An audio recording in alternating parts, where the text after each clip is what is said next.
እንትን ያለው ቪዲዮ ምንድነው የኢሉሚናቲ አምልኮ የሚያስፈጽሙበትን ስርዓት ነበረ። መስቀል ዘግዝቆ እንቁላሎችን አድርጎ የተወሰኑ ስርዓቶችን የሚያስፈጽም ቪዲዮ ነው እንዲልክለት ያዘዙት እና እኔ ግን ያው በከባድ ሁኔታ ውስጥ ነው ያለሁት። ማለት ያው በመከራ ውስጥ መከራ ስል ደግሞ ያው እግዚአብሔር ከሰማይ በታች የሰጠኝ የኑሮ የመጀመሪያ ነው ልል ይገባል። ማለት በቤተሰብ በሁሉም ሁኔታ እና አንዳንዴ ምን ማድረግ እንዳለብኝ ሁሉ አላውቅም። እሺ ማን ነበር ስምሽ? ያው የልጄ ስም ነው ህያብ፣ የልጅ እናት ነኝ።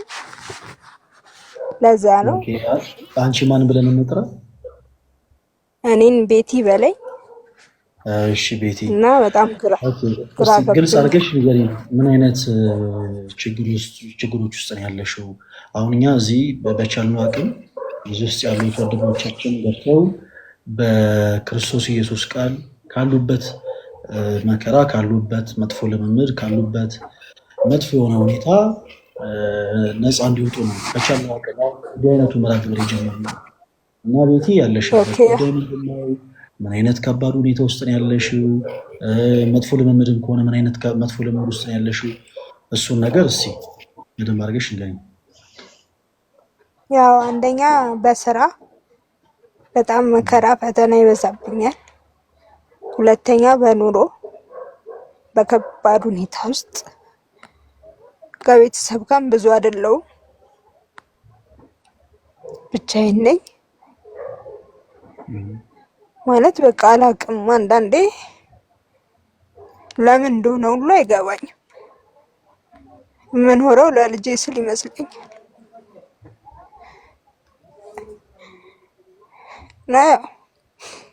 ምናልባት የሰው ልጅ የሰውን ታሪክ ሊቀይር አይችልም፣ እግዚአብሔር ግን ይችላል። የኔን ህይወት ማንም ሰው ሊቀይረው አይችልም፣ ችግሬንም ሊፈታ አይችልም። ችግሬን መፍታት የሚችለው እግዚአብሔር ብቻ ነው ብዬ ነው የማምነው። አንዳንዴ ለሰዎች በነገርኳቸው ቁጥር ይርቁኛል። ለምን እንደሆነ እራሱ አላውቅም። ቤተሰብ አለኝ ግን ይርቀኛል። ብቻ አላውቅም።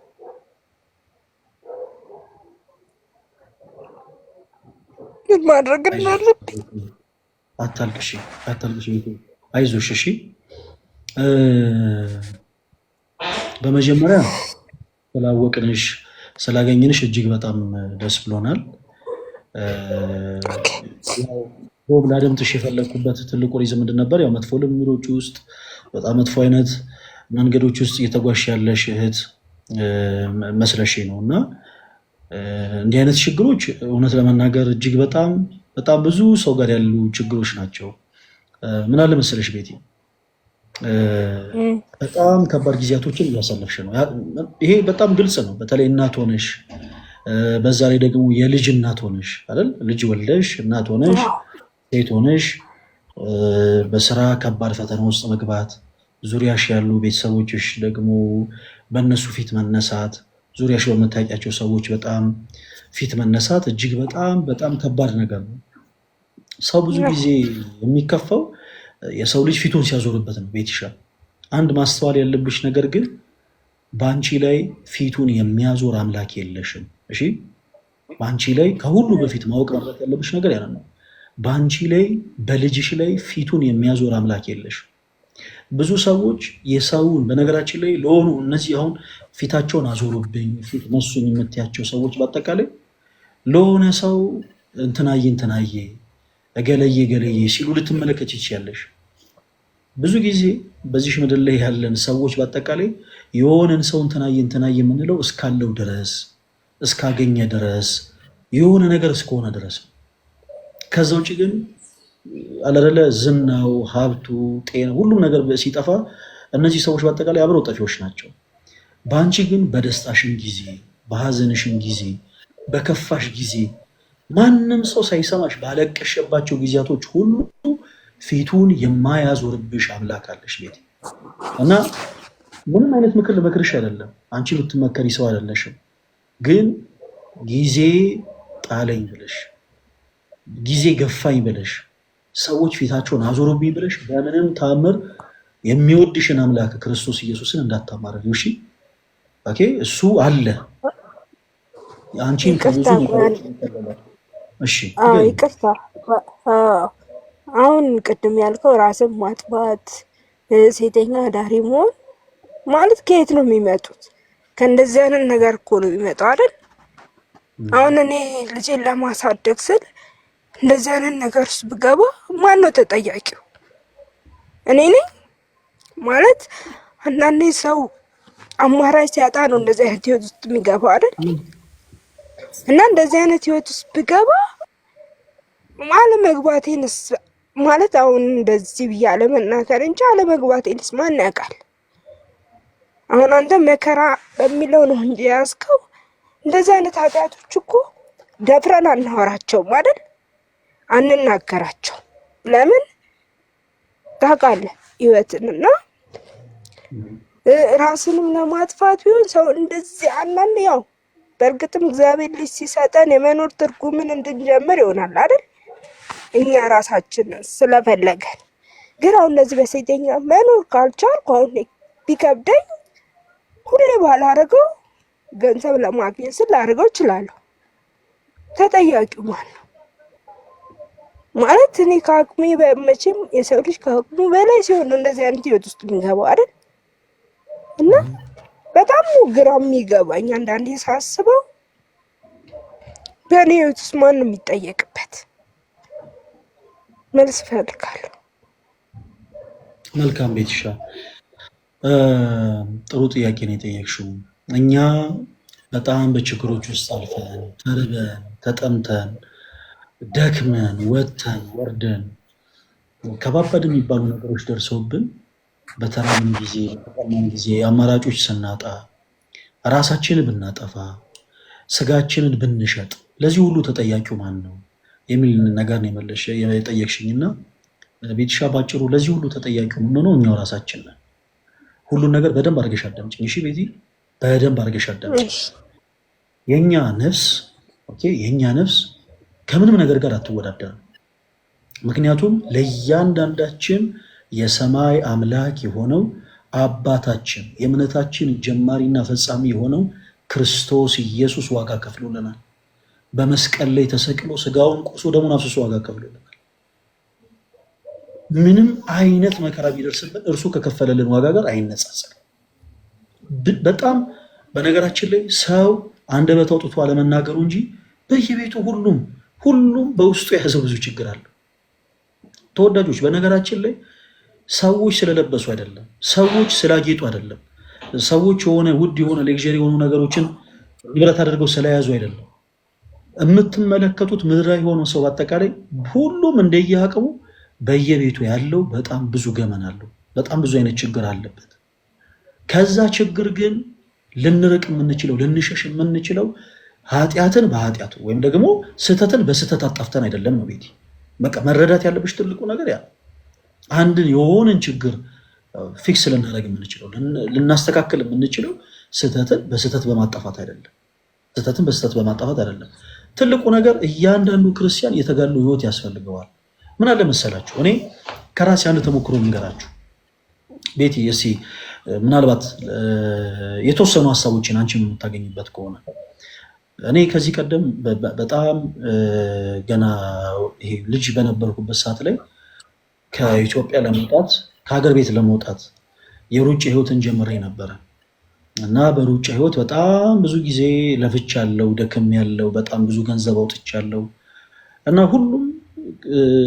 ሁሉንም ማሟላት ያለብኝን ነገር ካሟለው በኋላ ቅድም እንዳልኳችሁ ቀድሞም አላማዬ ምንድን ነበር? ከሀገር መውጣት ነው። እዚህ ምንም ተስፋ የለኝም ብዬ ነው የማስበው። እዚህ ምንም ተስፋ የለኝም፣ ምንም ነገር የለኝም፣ ምንም ሰርቼ ልለወጥ አልችልም፣ ምንም ላገኝ አልችልም፣ የሚረዳኝ ሰው የለም ብዬ ነው የማምነው። ስለዚህ ያለኝ ብቸኛው አማራጭ አንዲት ቀዳዳ ለራሴ ፈጠርኩኝ፣ ከሀገር መውጣት ነው። በቃ ከሀገር ካልወጣሁ ልበላ አልችልም፣ ልኖር አልችልም፣ ልሰራ አልችልም። እና ይህንን አስቤ ያልዞርኩበት ቤተክርስቲያን የለም ተወዳጆች፣ ያልዞርኩበት በቃ ስለት ያልተሳልኩበት ቦታ የለም። በየገዳሙ በሄድኩበት ቤተክርስቲያን ሁሉ እግዚአብሔር አምላኬን ይሄን ነገር እንዲያሳካልኝ ደጋግሜ ለመንኩት። የማይደርስ የለም። አንድ ሀገር ኢንቪቴሽን መጥቶልኝ ሄጄ የመወዳደርበት አጋጣሚ ይመጣና ፕሮሰስ ለመጀመር ወደ አንድ ኤምባሲ ጎራ እላለሁ። እዛ በጣም ብዙ ከለፈኝ በኋላ በጣም የሚገርማቸው ነገር ከኔ ጋር ያሉ ሰዎች በአጠቃላይ ቪዛ ተመቶላቸው ቪዛውን አግኝተው ወደዛ ሀገር ለመሄድ ለመወዳደር ያው ፕሮሰሳቸውን ጨርሰው ይመለሳሉ። እኔ ግን በፍጹም ቪዛ አይሰጥም ተብዬ ተመለስኩ። ክርስቲያኖች የዛን ቀን እስጢፋኖስ ቤተክርስቲያን መሬት ላይ እንዴት እየተንከባለልኩ እንዳለቀስኩ ያስታውሳል። እግዚአብሔር አንተ የለህም ብዬ ማለት ነው። የለህም እያልኩት ያለሁት ለምን እንደሆነ ገብቷቸዋል። እኔ ያሰብኩትን ስላላደረገልኝ፣ እሱ ያሰበልኝን ስላላደረገልኝ አይደለም። እግዚአብሔር ያሰበልኝንም አይሁ አድርጎልኛል። እኔ ያሰብኩትን ግን ስላላደረገልኝ እግዚአብሔር የት ነው ያለው? በቃ አንተ የለህም እያልኩኝ ስለ እውነት መሬት ላይ እየተንከባለልኩኝ ያልቅሻለሁ፣ እንባዬን አፍስሻለሁ። ድምፄን ከፍ አድርጌ ማለት ነው ሰው ይየኝ አይየኝ ሳልጨነቅ በቃ በጣም ጮክ ብዬ ድምፄ እየተሰማ በዛ መቅደስ ስር ሆኜ ያልቅሻለሁ። ግን ያንን ጩኸቴን ሰምቶ እግዚአብሔር ዝም ብሏል። ያንን ጩኸቴን ሰምቶ እግዚአብሔር ዝም ያለው ጨካኝ አባት ሆኖ አይደለም። ያንን ጩኸቴን ሰምቶ እግዚአብሔር ዝም ብሎ ያሳለፈው እርሱ እኔ ላይ የሚጨክን አምላክ ሆኖ አይደለም። ክርስቲያኖች የሚጨክን አምላክ ሆኖ አይደለም። በሰቀሉት ላይ እንኳን የጨከን አምላክ የለንም። ንስሐ የሚገቡበትን አርማ ዘመን የሰጠ አምላክ ነው ያለን። እርኩስ ምራቃቸውን ሲተፉበት፣ በጥፊ ሲጸፉት፣ በጅራፍ ሲገርፉት፣ የእሾህ አክሊል ሲደፉበት 13 አይነት ሕማም እንዲቀበል ያደረጉትን ነፍሳት እንኳ ክርስቶስ 40 ዓመት የንስሐን እድሜን የሰጣቸው። እኛ ላይ የሚጨክን አምላክ የለን። እነዛን ሁሉ እንባዎቼን ግን ሳፈስ ስጮህ፣ ወደ እርሱ ሳለቅስ ሳነባ፣ ጌታዬ ሆይ የት ነው ያለኸው ስለው ልክ እነዛን ሁሉ እንባዎቼን በአጠቃላይ ክርስቶስ ሳይቆጥራቸው ቀርቶ አይደለም ዝም ያለኝ። ግን ለእኔ የሚገባውን ነገር እርሱ ያውቃልና ዝም ማለት ባለበት ሰዓት በቃ ዝም ማለት። እነዛ ሁሉ ነገሮች ካለፉ በኋላ ብዙ ነገሮች ደረጃ ሆነው በጣም የሚገርማቸው ነገር እነዛ የሄድኩባቸው ቦታዎች ሁሉ የገባሁበት የሩጫ ህይወት ሁሉ ሳይቀር ጎራ ያልኩባቸው መንገዶች ሁሉ ሳይቀሩ ደረጃና መንገድ ሆነውኝ ዛሬ ላለሁበት ደረጃ በቃ እግዚአብሔር የተመሰገነ። ዛሬ የክርስቶስ ኢየሱስን ቃል ለሰዎች ያካፈላለሁ። ሌላውን ተዉት፣ ክርስቶስ በእኔ ህይወት ያደረገውን ነገር ተዉት። ዛሬ የእርሱን ቃል ግን አንደበቱን ሰጥቶኝ አንደበተ ርቱዕ ሆኜ ሌሎች ሰዎች ያካፍላለሁ። በእርሱ በክርስቶስ ኢየሱስ ቃል ሰዎችን የሚያጽናኑ ቃሎችን እናገራለሁ። በማን ጸጋ? በማን ኃይል? በእግዚአብሔር ኃይል። ያኔ እንደዛ ሳነባ፣ ያኔ እንደዛ ስጮ እየሰማኝ ጸጥ ያለው የዛሬዋን ቀን እሱ ስለሚያውቃት ነው። ቤቴ አንቺ ስትጮሂ፣ አንቺ ስታለቅሺ ማንም ሳይሰማሽ ብርድ ልብስ ውስጥ ገብሰሽ ስቅስቅ ብለሽ ስታለቅሺ እያንዳንዷን እንባሽን ክርስቶስ ሳይቆጥራት ቀርቶ እንዳይመስልሽ። ግን መልካም የሆነ ነገር ሊያመጣ ሲል ክርስቶስ ሁላችን ይፈተናል፣ እንፈተናለን። እንኳን ክርስቲያን ወርቅ ራሱ በእሳት ይፈተናል። ወርቅ ሲወጣ ሁላችሁም ታውቃላችሁ አይደል? ወርቅ ሲወጣ ከጭቃ ጋር ከድንጋይ ጋር ከብዙ ነገር ጋር ተቀላቅሎ ነው የሚገኘው። ያ ወርቅ በውስጡ ያለው ነገር በአጠቃላይ በመጀመሪያ እንዲጣራ በመጀመሪያ በውሃ ይታጠባል። በውሃ የታጠበ ወርቅ ደግሞ ሲቀልጥ ምናልባት በተለያዩ አይነት ምድራዊ የሆኑ ስርዓቶች የተለያዩ አይነት ሚነራሎች ተዋህደውትም ከሆነ እነዛ ለመለየት ደግሞ በጣም ከባድ በሆነ እሳት ይግላል፣ ይቀልጣል። ቀልጦ እንደ አዲስ ይቀጠቀጣል። ወርቅ እንኳን ይህ ሁሉ ፕሮሰስ አልሆነ። እኛ ደግሞ በክርስቶስ ኢየሱስ የምናምን ነፍሳት በአጠቃላይ ገና በጣም ብዙ ፈተኖች እንፈተናለን። ክርስቶስ ለትልቅ ክብር ሲመርጠን እንፈተናለን በብዙ ነገር። በመጀመሪያ ማስተዋል ያለብን ነገር ቤቴ፣ አንድ ስህተት በሌላ ስህተት አይስተካከልም። አንድ ስህተት በሌላ ስህተት አይጠፋም። ባይሆን ግን መርሳት የሌለብን ነገር እያንዳንዱ እንባችንን የሚቆጥር አምላክ አለ። ጊዜዋ ስትደርስ ጠብቁ፣ ሁሉን በሁሉ አድርጎ የሚገባ አንድ ነገር ሲባል ሰምታችሁ ታውቃላችሁ? ምናልባት ለሁላችሁም እንዲሁም ሁሉም ነገር ለበጎ ነው ሲባል ሰምታችሁ ታውቃላችሁ አይደል? ሁሉም ነገር ለበጎ ነው። አሁን በጣም ችግር ውስጥ ያሉ ሰዎችን ሄዳችሁ አይዟችሁ ሁሉም ነገር ለበጎ ነው በትሏችሁ አይሰሟችሁም። ማንም ሰው አይሰማም። ችግር ውስጥ ሆኖ ማንም ሰው አይሰማም። ቤትሽ ማንም ሰው ሀዘን ውስጥ ሆኖ ድካም ውስጥ ሆኖ ዝሎ በመንፈሳዊ ነገር በጣም ተዳክመው አይዞ ሁሉም ነገር ለበጎ ነው ቢሉት ማንም ሰው አይሰማም። ለበጎ እንደሆነ ግን የምናውቀው ቤተሻ መቼ እንደሆነ ታውቂያለሽ? እግዚአብሔር ሁሉን ነገር ለበጎ አድርጎ ያሳየን ቀን ያቺ ቀን ትደርሳለች። ለካ ያን ያነባሁት ለዚህ ነበር። ለካ ያን ቤን ያፈሰሱት ከለዚህ ነበር። ለካ ያኔ ተርቤ ያለፍኩት ለዚህ ነበር። ለካ ያኔ እንደዛ ወድቄ የተነሳሁት ለዚህ ነበር። የምንልባትን ቀን ግን ክርስቶስ ያመጣታል። እስከዛው ድረስ ግን የሚጸና ጸንቶ መቆም አለበት። በዓለመ መላእክት ልክ ቅዱስ ገብርኤል ንቁም በበህላዌን እንደያ በየእምነታችን ጸንተን እንቁም እንዳለ ሁሉ እያንዳንዱ በክርስቶስ ኢየሱስ የሚያምንም ደግሞ በአጠቃላይ በእምነቱ ጸንቶ መቆም አለበት።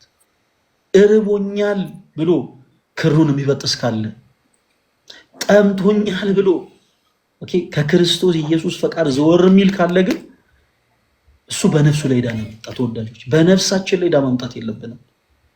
ይቅርታ ግን ልጠይቅ። ምናልባት አሁን እንደዚህ ያልከው ማለት ነው የእውነት ተርበህ ታውቃለህ? ጥያቄሽን ጨርሽው መልስልሻለሁ። እንደዚህ ልል የፈለግኩት ማናችንም በዛ ቦታ ስንሆን ምን እንደምንወስን አናውቀው። የእውነት ነው የምልህ። ማለት ያ ሰዓት ለአንተ የመኖርና የመሞት ሰዓት ነው። ምናልባት 1 ቀን 2 ቀን 3 ቀን ሲሆን ተስፋ ማን ነው ማለት እኔ የምር ነው የምልህ። ይሄ ማናችንም አሁን እዚህ ጋር የሚያዳምጡት ሁሉ የእውነት ሊመሰክሩ ይችላሉ። ማንም ቀን 3 ቀን ወይ 2 ቀን አድሮ እግዚአብሔር ነው ተስፋ የሚል ሰው ካለ እውነት እኔ መሰክርለታለሁ። ምክንያቱም ያለህን ነገር ባሟጠጥክ ቁጥር የእውነት እግዚአብሔር የለም ወይ ወደ ማለት ነው የምትሄደው። ምክንያቱም አንደኛ ራብ ምን ያደርጋል? መጠማት ምን ያደርጋል? የምታስበው እግዚአብሔር የለም ሳይሆን ያ የውስጥህን ስሜት ነው። ምክንያቱም እኛ ሰዎች ነን አይደል? የሰው የራሱ የሆነ ባህሪያት አለው። የፈለገ እምነት ቢኖር የፈለገ ማንነት ቢኖር እኔ በጣም ብዙ ታግያለሁ እና በዛ ስሜቱ ስትሆን አይደለም ክር መበጠስ ሌላ ሃይማኖት ውስጥ ሄደህ ክርን አንጠልጥለ ሌላ ሃይማኖት ውስጥ ገብተህ ለምነህ ልትበላ ትችላለህ። ክርን እንኳን ባንገት ይዘህ። ምክንያቱም እዚህ ጋር ለመኖር ነው የምትታገለው። መቼም ከነ ክሬ እርቦኝ ልሙት አትልም። የእውነት አንልም። ሁላችንም እስቲ እዚህ ጋር ያለ ነው እናዳምጥ። ማለት በዛ ስሜት ውስጥ ስናልፍ በጣም ነው የሚከብደው። በጣም ማለት እስቲ አንድ ሰው አስበው እየራቡ ከጎኑ ያለ ሰው ጠግቦ ሲበላ እኔ እንጃ በጣም ነው። እኔና ቀደም ያልኩ ማን ነው ተጠያቂው ያልኩ እያንዳንዳችን ከጎናችን ያለውን ሰው ተጠያቂዎች እኛ ነን። እኛ ጠግበን እየበላን ከጎናችን ያለው እየተራበ ራሱን ሲያማርር ኃጢአት ሲሰራ ሲሰርቅ ሲዘሙት እያየን እንሳለቅበታል። ለዚህ ነው ማን ነው ተጠያቂው? መጀመሪያ ከእግዚአብሔር በታች እኛ ከጎን ያለነው ሰዎች ተጠያቂዎች ነን። ያንን ሰው እኮ ቅርባችን አድርገን ማዳን እንችላለን። በገንዘብ፣ በጸሎት፣ በትምህርት፣ በሃይማኖት በቃ መመለስ ባለብን መንገድ ላይ መጀመሪያ እኛ ነን አቀርቡ ያለ ነው። ቤተሰብ ሊሆን ይችላል፣ ጓደኛ ሊሆን ይችላል፣ ማንም ሰው። ለዚህ ነው ተጠያቂው ማን ነው እያልኩ ያለው። አንድ ሰው እርቦት እኔ ምር ነው ማለት እርቦት ማጅራ መጥቶ ሌባ ሲያዝ መጀመሪያ ያ ሰው ለምን ዘረቀ ነው የምለው። እርቦት ከሆነ ትክክል ነው በቃ። ምክንያቱም ለመኖር ማለት አይነ እያየ አትሞትም። ማንም ሰው እንዲህ ብሎ የምር እኔ አላቅም እንዲህ ብሎ የእውነት እኔ ከሬንሽ እሞታለሁ እንዲህ እኔ እንጃ የምንልበት ጊዜ አላቅም። እግዚአብሔር ጥንካሬውን ካልሰጠ ምን ካላለ የምንኖር ሰዎች አይደለን። እና እኔ አንዳንድ የምር ነው የምልህ በጣም ነው ግራ የሚገባኝ። ከራሴ ጋር ሁሉ ትግል ጀምራለሁ ያንን ነገር ላለማድረግ። ብድር ስጠይቅ እያላቸው ሲከለክሉ፣ ብዙ ነገር ስጠይቅ አቅማቸው እየቻለ እምቢ ሲሉ የምር ተስፋ የምትቆርጠው ያችን ሰዓት ነው። ምክንያቱም አንድ ሰው ተስፋ የሚሰጥ ትፈልጋለህ። ለእግዚአብሔር ማለት ለነፍሱ የሚኖር እኛ ክርስቲያን ነን፣ እኛ ኦርቶዶክስ ነን፣ እኛ የእግዚአብሔር ሰዎች ነን። ግን ያንን ሰው በጸሎት እንኳን ለማገዝ ፈቃደኛ እንሆን። ካሬ ትርጉሙ ምንድን ነው? መረዳ አሁን ቅድሞ እንዳልከው ወደ ሴተኛ ዳሪ ወደ ራስ መጥፋት አልክ። መርዳት ከምን ይጀምራል? እኔ የምር ነው የምልህ፣ ማንም ሰው በገንዘብ ቢረዳኝ የኔን ህይወት ሊቀይር አይችልም፣ ግን ቢጸልይልኝ የኔን ህይወት ይቀይራል። ገባህ አይደል? እኔ የምፈልገው ከኢትዮጵያ ህዝብ ጸሎት ነው። እስከ መጨረሻው ድኜ በራሴ መቆም ፈልጋለሁ። በቃ ማለት ምንድን ነው ምክንያቱ? ለምንድን ነው? ለዚህ ነው ስፈልግ ያገኘው ከምልህ። እስቲ መልስ ስጠኝ። በቻልሽው አቅም አታልቅሽ እሺ ተወዳጀታችን። አይ ነው በጣም ከባድ ድምፅሽ ያስታውቃል። በጣም ከባድ የሆኑ ጊዜያቶችን እንዳሳለፍሽ፣ በጣም ብዙ ፈተናዎችን እንዳለፍሽ ያስታውቃል። እና ቤትሻዬ ፕሊስ አታልቅሽ። ምናልባት ለልጅሽም ቢሆን ያው ትንሽ ሊከብድ ይችላል። ማንኛችንም እናቶቻችን ሲያለቅሱ ማየት በጣም ይከብደናል እና አታልቅሽ ቤትሻዬ። ጥሩ ሀሳብ ነው ያነሳሽው። ሰው አይችልም፣ ትክክል ነው። ስጋ ለባሾች ነው፣ ትክክል ነው። አሁን ግን እያለን ያለነው ስጋ ለባሽን ብንሆን ትልቁ ነገር ምን አለ መሰላችሁ ቤትሻዬ፣ አንቺ በክርስቶስ ፍቅር ላረምሽ የምፈልገው ትልቁ ነገር አይ ነው በጣም ሀዘን ላይ ነሽ፣ በጣም ብዙ ችግሮች ተደራርበውብሻል። የእኛን ስህተት ግን ወደ ሰዎች ስህተት ማዞር አንችልም። እመኑ ልንገራችሁ፣ በሰማይ ቤት መቼም የሁላችን ዓላማ ምንድን ነው? እዚህ ውስጥ ያለን በአጠቃላይ የሁላችን ዓላማ ምንድን ነው? ኖረን ተስፋ የምናረጋት መንግስተ ሰማያትን መውረስ ነው። መንግስት የእግዚአብሔርን መንግስት የምንወርሰው ደግሞ በመጀመሪያ በክርስቶስ ኢየሱስ በማመን ነው። ከዛ በኋላ ደግሞ እያንዳንዱ ክርስቲያን ደግሞ በበጎ ስራ መጽናት አለበት። ለሁሉ እንደየስራው የሚያስረክብ አምላክ አለ። ለዛም ነው ቅዱስ ጳውሎስ በሮሜ መልእክቱ ምዕራፍ 2 ከቁጥር 6 እና 7 ላይ 6 ላይ እንደሆነ ምን ይላል? እርሱ ለሁሉ እንደየስራው ይከፍላል፣ እንደየስራው ይፈርዳል ይላል። እንደየስራችን የሚፈርድ አምላክ አለን። አሁን ማንኛቸው እንትና እኮ እንደዚህ ስላደረጉ ነው እኔ እንትን የሆንኩት። አሁን ለምሳሌ ፈለገ አትናቴዎስ እንደው እንበልና የሴጣን ጆሮ ይደፈን፣ እግዚአብሔር አምላክ በቤቱ ያጽነው እና የሆኑ ሰዎች እኮ ስለገፉኝ ነው ከኢትዮጵያ ኦርቶዶክስ ተዋሕዶ ቤተክርስቲያን የወጣሁት ቢል ይህ ከንቱ ጩኸት ነው። ኦኬ፣ ክርስቶስን የሚያክልን አምላክ ለመካዴ የሆኑ ሰዎችን ተከሳሽ አድርጌ ማቆም አልችልም። ይሄ የኔ የራሴ ድክመት ነው።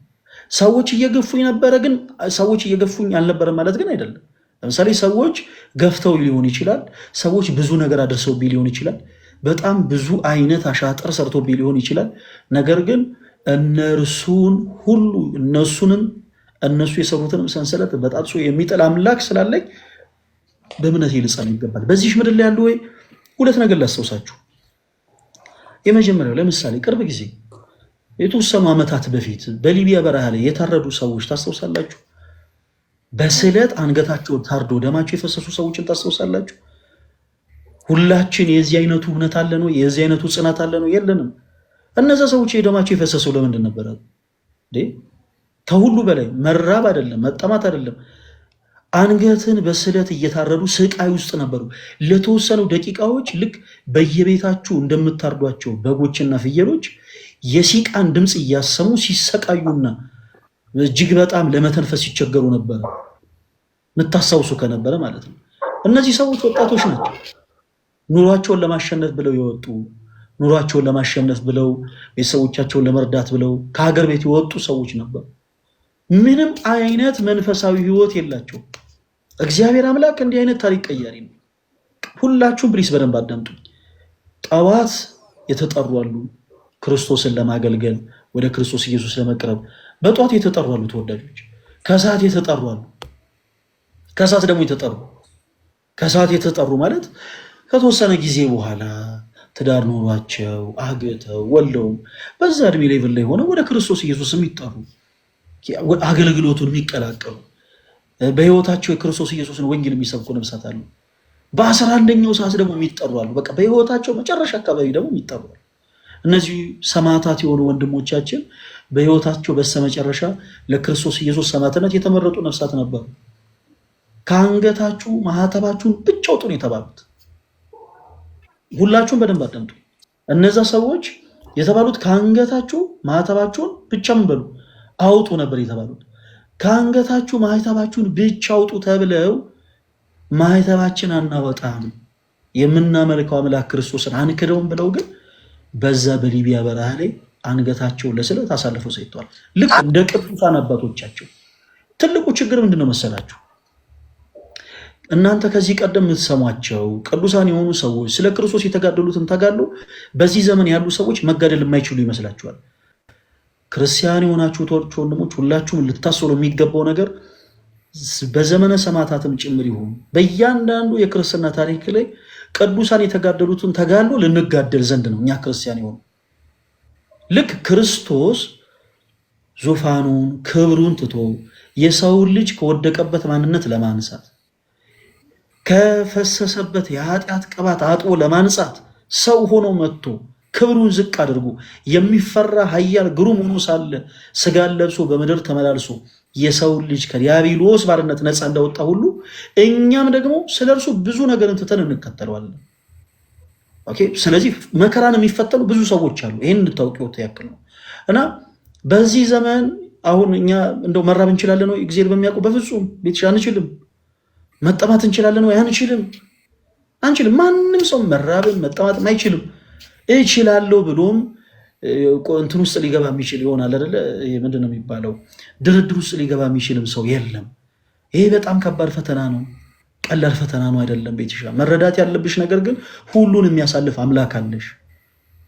ቤትሻ እነዚህን ታይሞች ሁሉ አልፈሽ መሻገር የምትፈልጊ ከሆነ አንድ ነገር ብቻ ልታደርጊ፣ እኔ በክርስቶስ ፍቅር በወንድምነት አንድ ነገር ብቻ ልጠይቅሽ። ዙሪያሽ ያሉ መልካም የሆኑ መጥፎ የሆኑ ሰዎችንም እርሻቸው። መልካም የሆኑ ሰዎችንም ተመልክተሽ መልካምነታቸውን አይተሽ ልክ የቆሰለች አህያ ማርጭና ብትመጣ ቁስሏን ተጸይፈን ማሩን እንደምንበላ ሁሉ መልካም ከሆኑ ሰዎች መልካምነታቸውን፣ መጥፎ የሆኑም ሰዎች ደግሞ መጥፎነታቸውን ተመልክተን እኛ ወደፊት እንጓዝ። እንደ ሎጥ ሚስት ወደኋላ እንመልከት። በእንደዚህ አይነት ከባድ ፈተናዎች ስንሆን እባካችሁን ሁሉ የሚያስችለውን በቃ ሁሉን ሊያስችለን የሚችለው ክርስቶስን እንመልከተው። ቤትሻ ክርስቶስ ሁሉን ያስችላል። ለምሳሌ በድንጋይ መመታት ሰው ይችላል ወይ? አይችልም። በአንድ ድንጋይ ሰው መመታት ይችላል ወይ? አይችልም። ግን ክርስቶስ ያስችላል። እነ እስጢፋኖስ ችለውት ነበር፣ ክርስቶስ አስችሏቸው። በሰይፍ መቀላት አሁን ሰው እኔ እንሂድና በሰይፍ እንቀላ ብንል እንችላለን? አንችልም። ግን ሰማዕታትን ያስቻለ አምላክ አለ።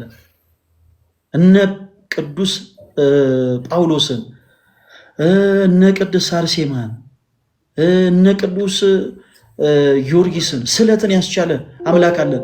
እነ ቅዱስ ቶማስን፣ ሐዋርያው ቶማስ ስለትን ያስቻለ አምላክ አለ። እርሱም ደግሞ ስሙ ኢየሱስ ክርስቶስ። ረሃብን፣ ጥምን ሰዎች ይችላሉ? አይችሉም። የእስራኤልን ሕዝብ ግን ረሃብና ጥምን ያስቻለ ደግሞ አምላክ አለን። ነቢዩ ኤልያስን ረሃብና ጥምን ደግሞ ያስቻለ አምላክ አለን። እርሱም ማን ነው? ክርስቶስ ኢየሱስ። ሰው በሰውነቱ ይችላል ወይ? የቲሻ ግልጽ እኮ ነው፣ አይችልም። ዛሬ እዚህ ላይ ብላ ያሉትን 7000 ሰዎች በአጠቃላይ ያሰልፈሽ እኔ የተቀበሉትን ችግር ትችላለሁ ብትይ ሁሉም ምላሻለ አንችልም። ማንም አረ ምን ቀላል ነው፣ ምን እንዳንቺ አይነት ፈተና ቢመጣብኝ እኔ እንደዚህ ያደርጋለሁ። ይሄ ሞኝነት ነው። ታስታውሱ ከነበረ የዛሬ ስንት ጊዜ የሆነ ሬዲዮ ፕሮግራም ላይ የሆኑ ሰዎች ትዳር ታሪክ ይቀርብና እሷ እንደዚህ ያደረገች እሱ ደግሞ እንደዚህ ያደረገ እና እንደው እናንተ ብትሆኑ ምን ታደርጋላችሁ ተብሎ ፕሮግራሙ ነው ይቀርባል። እና የተለያዩ ሰዎች እኔ በሆን እንደዚህ ያደርግ ነበር ይላል። እና የተለያዩ ሰዎች ደግሞ ከነሱ ተሞክሮ ሰምቶ የሆነ ውሳኔ ለመወሰን ይላሉ። በጣም ስህተት ነው። እውርን እውር ሲመራው ይባላል። በመጀመሪያ ማንም በቆምበት ቦታ ላይ ሊቆም አይችልም። ማንም የማንንም ፈተና ጸንቱም ሊቋቋም ይችላሉ አይችልም። ፈለገ አትናቴዎስ አይደለም እዚህ ላይ የሚከታተሉ ነገ ከነገ ወዲያም ይሄንን መልእክት የሚያዩ ሰዎች በአጠቃላይ በጣም መራብን፣ በጣም መጠማትን፣ በጣም መቸገርን፣ በትንሹም ማጣትን፣ በትንሹም መቸገርን ይችላሉ አይችሉም። ግን ችግር ቢመጣ፣ መራብ ቢመጣ፣ ማጣት ቢመጣ የሚያስችል አምላክ አለ። ማን ነው እርሱ? ክርስቶስ ኢየሱስ። የኢዮብን ታሪክ አስታውሱ ክርስቲያኖች ባካችሁ። አንዳንድ ጊዜ በመጽሐፍ ቅዱስ ላይ የተቀመጡትን ሐሳቦች የታሪክን ክፍሎች እንደ ተረት ተረት አይታችሁ አትለፏቸው።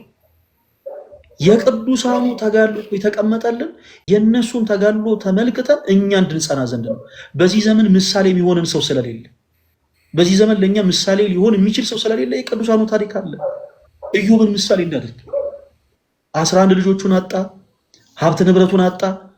አቶ ግን መጽናትን አቶ ግን ጊዜን ማሳለፍን አስችሎታየን በማን? በእግዚአብሔር። ስለዚህ መርሳት የለባችሁ የእግዚአብሔር ጸጋ ከሁላችን ጋር ነው።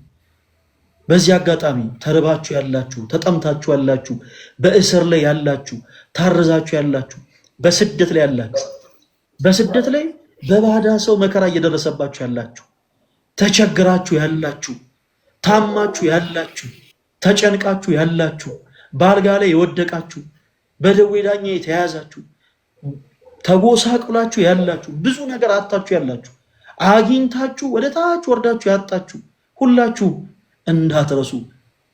ሁላችንንም አተን ጭምር ተረበን ተጠምተን ቸግረን በእስር ላይ ሆነን ኢቭን አውሬ በሚመላለስበት ጫካ ላይ ሁሉ ተጥለን ዛሬን አልፈን እንድኖር የፈቀደልን እግዚአብሔር ነው። ስለዚህ እንዳትረሱ የእግዚአብሔር ጸጋ ከኛ ጋር ነው። ቤትሻ መርሳት የለብሽም። የእግዚአብሔር ጸጋ ከአንቺ ጋር ነው። ጤናማ የሆነ ልጅን የሰጠሽ ማን ነው? ቤቲ ፈጣሪ እግዚአብሔር ነው። የዚህ ልጅ እድል እኛ አናውቅም። እግዚአብሔር አምላክ በልጅሽ ምን አይነት እድል እንደሚያመጣ፣ በወለድሽው ልጅ እንዴት እንደሚባርክሽ፣ በወለድሽው ልጅ ምን አይነት ነገርን በህይወትሽ እንደሚያመጣ እኛ አናውቅም። እንዲህ አይነቱን ጤናማ ልጅ የሰጠሽ እግዚአብሔር ነው። የእግዚአብሔር ጸጋ ከአንቺ ጋር እንዳለ ትልቁ ማሳያ ልጅ ነው። እስትንፋስሽ ተኝተሽ ነበረ ትናንት፣ ዛሬ ተነስተሻል። ዛሬ መሽቷል፣ ዳግም ትተኛለሽ፣ ስጋሽን ታሳርፊያለሽ። ነገ በጧት ትነሻለሽ፣ የነገዋን ፀሐይ ትመለከቻለሽ። የነገዋን ፀሐይ ጭምር እንድታያደረገሽ ማን ነው? እግዚአብሔር። የእግዚአብሔር ጸጋ አሁንም ከአንቺ ጋር አለ ማለት ነው። ጊዜውን ጠብቆ ግን ይህንን የመከራ ጊዜ የሚያሳልፍበት ወቅት አለ። ሁሌ ተቸግረሽ ሁሌ ተጨንቀሽ ትኖሪያለሽ ማለት አይደለም ቤትሽ። እና ፕሊስ በቃ በዙሪያችን ያሉትን መጥፎ የሆኑ ሰዎችን መመልከት እናቁም። በጣም ደግሞ በድሎት የሚኖሩ መልካምም የሆኑ ሰዎች ቢሆኑ የእነሱንም ነገር መመልከት እናቁም። የማይረሳን አምላክ እንዳለን እንመልከት። ሙሽራው ገብረ ክርስቶስ የተባለ ጻድቅ አባት በጣም የሚገርማችሁ ነገር እንደው በጌታ ቤትሻ የእሱን ታሪክ አንድ ጊዜ ብቻ ልንገርሽ። ሙሽራው ገብረ ክርስቶስ በቤተክርስቲያናችን ካሉ ቅዱሳን አንዱ ነው እና በ14 ያው ወርሃዊ ክብረ በዓሉ ይከበራል። ይህ ቅዱስ በቁስጥንጥንያ ሀገር የነገስታት ቤተሰብ አባቱ ቴዎዶሲዎስ፣ እናቱ ደግሞ መርኬዛ ትባላለች። ታሪኩን አሳጥሬ ነው የምነግራችሁ ተወዳጆች። እና ከልጅነቱ ይህ ሰው በምናኔ ህይወትን መኖር ይሻ ነበረ። ነገር ግን የእናት የአባቱን ፈቃድ ለመፈጸም ሲል በትዳር ህይወት እንዲገባ ይደረጋል እና አንዲት ሴት ታሽታለት በስርዓተ ቤተክርስቲያን በሀገሪቱ ያለ ሊቀ ጳጳስ በስጋ ወደሙ ቅዱስ ስጋውን ክቡር ደሙን ተቀበለው በአንድነት ፈለማ እንዲዋሃዱ በትዳር ህግ ይባረካቸዋል። ከዛ በኋላ ግን በስጋ ያገባትን ያችን ሴት አስፈቅዶ ወደ መናኔ ህይወት ይሄዳል። ወደ መናኔ ህይወት ታሪኩን አሳጠሪ ነው የምነግራችሁ።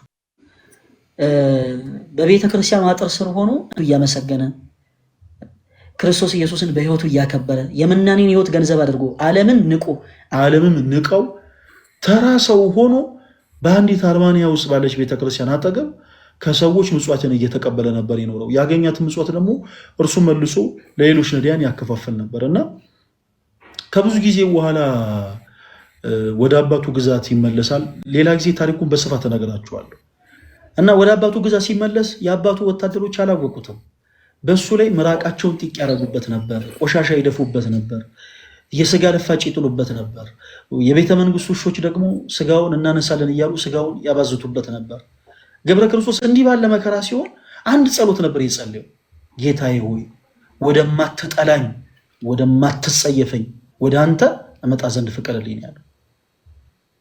ክርስቲያኖች ከባድ ፈተና ቢበዛባችሁ ዙሪያችሁ ያሉ ሰዎች በአጠቃላይ በቃ ለምን እንደ እሳት እየነደዱ አይከቧችሁም? እንዳትረሱ የማይጠላችሁ የማይጸየፋችሁ አምላክ አላችሁ።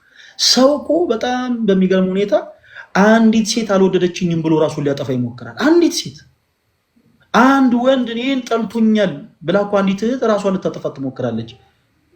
ክርስቲያኖች ዓለም በአጠቃላይ እኩል እሳት እያነደደ ቢጠላችሁ ዓለም በአጠቃላይ ፊቱን ቢያዞርባችሁ፣ ዓለም በአጠቃላይ ከፍ ዝቅ አድርጎ ቢገለምጣችሁ እንዳትረሱ የማይጠላችሁ የማይጸየፋችሁ አምላክ አለ።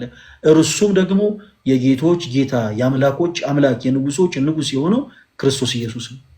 ስለዚህ ቤቴ እንዳትረሺ። ሰዎች ፊታቸውን ሊያዞሩብሽ ይችላሉ።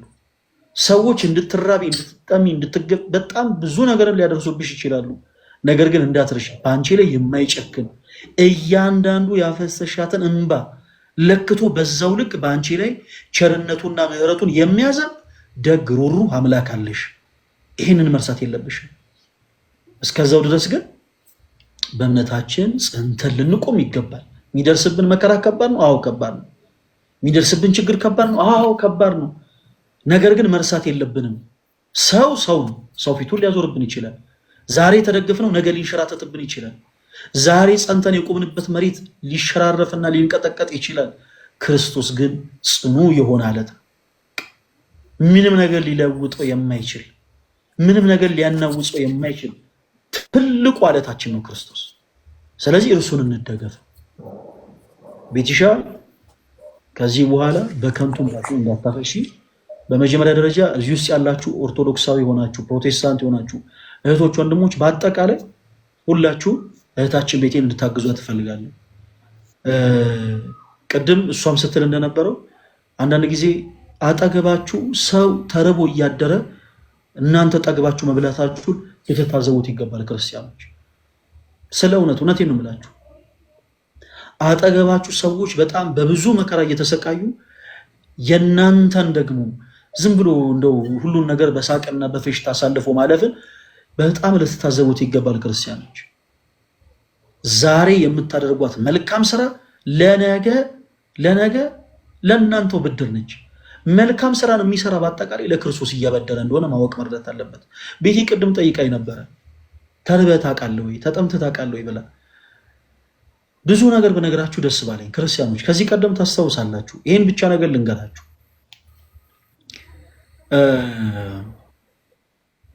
ከዚህ ቀደም ወደ 2012 ዓ.ም አካባቢ ከ2009 ዓ.ም ጀምሮ ወደ ዘብር ገብርኤል ለአገልግሎት እመላለስ ነበር። ቅዳሜ ሄጄ እሁድ ነበር የምመለሰው እና በምንሄድበት መኪና ሰዎችን እያሰማርን ክርስቶስ ኢየሱስን ወንጌል እየሰበክን እንጓዝ ነበር እና ሁልጊዜ አንድ የለመድኩት ልማድ ነበረ፣ በጣም የምኮፈስበት። ቤቴ በደንብ አዳምጪ ፕሊስ። በጣም የምጀንንበት ያ ምንድን ነበረ መሰለሽ? ልክ ጣርማ በር አካባቢ ስደርስ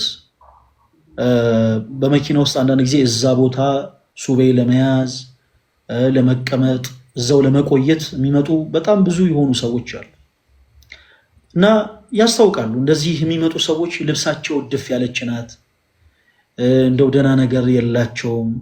እዛው ለመቆየት እንደመጡ ያስታውቃሉ። እና ሁልጊዜ ምን አደረግ ነበር መሰላችሁ? ከሾፌሩ ፌስታል እቀበልና ስለ ገብርኤል እያልኩ ሁሉንም ሰው ለምናለሁ። ሁሉንም ሰው ስለ ገብርኤል እያልኩ ሁሉንም ሰው ለምንና ሁሉም ሰው የሰጠኝን ገንዘብ በአጠቃላይ ቋጥሬ ለእነዚህ ሰዎች በሶ፣ ስኳር፣ የተለያዩ ነገሮችን መግዣ የሆናቸው ዘንድ እሰጣቸዋል። ክርስቲያኖች ፕሊስ እባካችሁ ስትሰጡ አትበጡ፣ አትኮፈሱ። እግዚአብሔር የሰጣችሁን ነገር ነው እየሰጣችሁ ያላችሁት። ሰጣችሁ ልክ እንደው ሀገር ምድሩን እንደገዛ ሰው አክት አታደርጉ። እኔ እንዴት ጎረር እንደነበረ ልነግራችሁ አልችልም። ሰብሰብ አደረግና ለነዛ ሰዎች ይሰጣችኋል። ለካ ያንን ማድረግ ክርስቶስ ኢየሱስን ማበደር እንደሆነ አላወኩኝ። መልካም ስራ ለክፉ ቀን ስንቅ ነው የሚባለው እውነት ነው። ረዥም ጊዜ በተደጋጋሚ ያንን አደረኩ። 2009 ዓ.ም ጀምሮ 2012 ዓ.ም ድረስ ያንን ሳደርግ ኖርኩኝ እና 2012 ዓ.ም ሐምሌ 19 ዘብር ገብርኤል ለመሳለም እንሄድና እንደ አጋጣሚ ስንመለስ ባልታሰበ ሁኔታ የመኪና አደጋ ደረሰብን። እንግዲህ ከአዲስ አበባ 200 ምናምን ኪሎ ሜትር ርቀት ላይ ሆነን ማለት ነው። የመኪና አደጋ ደረሰብን። ስልካችን የለም፣ በኪሳችን ገንዘብ የለም። 6 ሰዎች ሞተዋል። ብዙዎቹ ደግሞ አካል ጉዳት ደርሶባቸዋል። እኔ መስታወት ፊታቸውን የቆረጣቸውን ሰዎች አስታውሳለሁ። ቆዳቸው ይገለጥ የነበረ እውነቴን ነው የምላችሁ። ምን ልበላችሁ ጋይስ፣ እኔ ጭንቅላቴ ላይ አደጋ ደርሶብኝ ነበር። ሰውነቴ በአጠቃላይ በደም ተለውሶ ነበር። ብቻ በጣም ብዙ ነገር ተፈጥሮ ነበር እና በስተመጨረሻ ረዥም የሆነ የነፍስ አድን ስራ ተሰርቶ እንደምንም ተብሎ ሕክምና አግኝተን እንዴት ብዬ ወደ ቤቴ ልሄድ? በኪሴ ገንዘብ የለኝም። በኪሴ ምንም አይነት ሳንቲም የለኝም እና እስከ ጣርማ ድረስ በእግሬ ሄድኩኝና የመጣው ይምጣ መኪና ውስጥ ገብቼ ልክ ደብረ ብርሃን ከደረስኩ በኋላ ብር የለኝም ብዬ እከራከራለሁ ብዬ ዝም ብዬ ገባሁ። እንግዲህ ችግር ውስጥ ነኝ። ሰውነቴ በአጠቃላይ በደም ተለውሷል።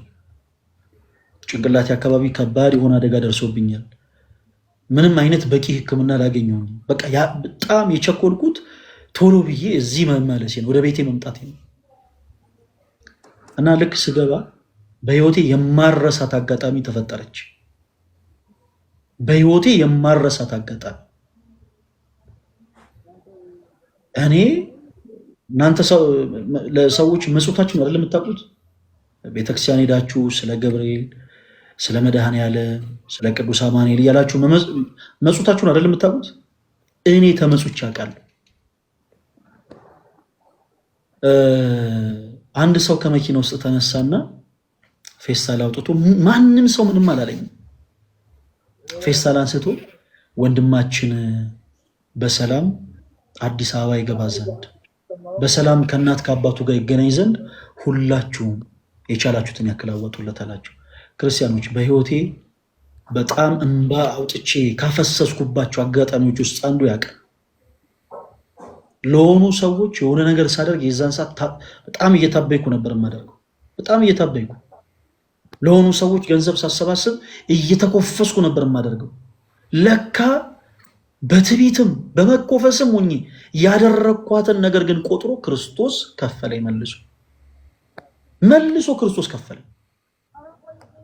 በቃ ባዶ በሆንኩበት ሰዓት፣ በቃ በእጄ ምንም ነገር ባልነበረ ሰዓት ክርስቶስ በሌላ ሰው ከፈለኝ።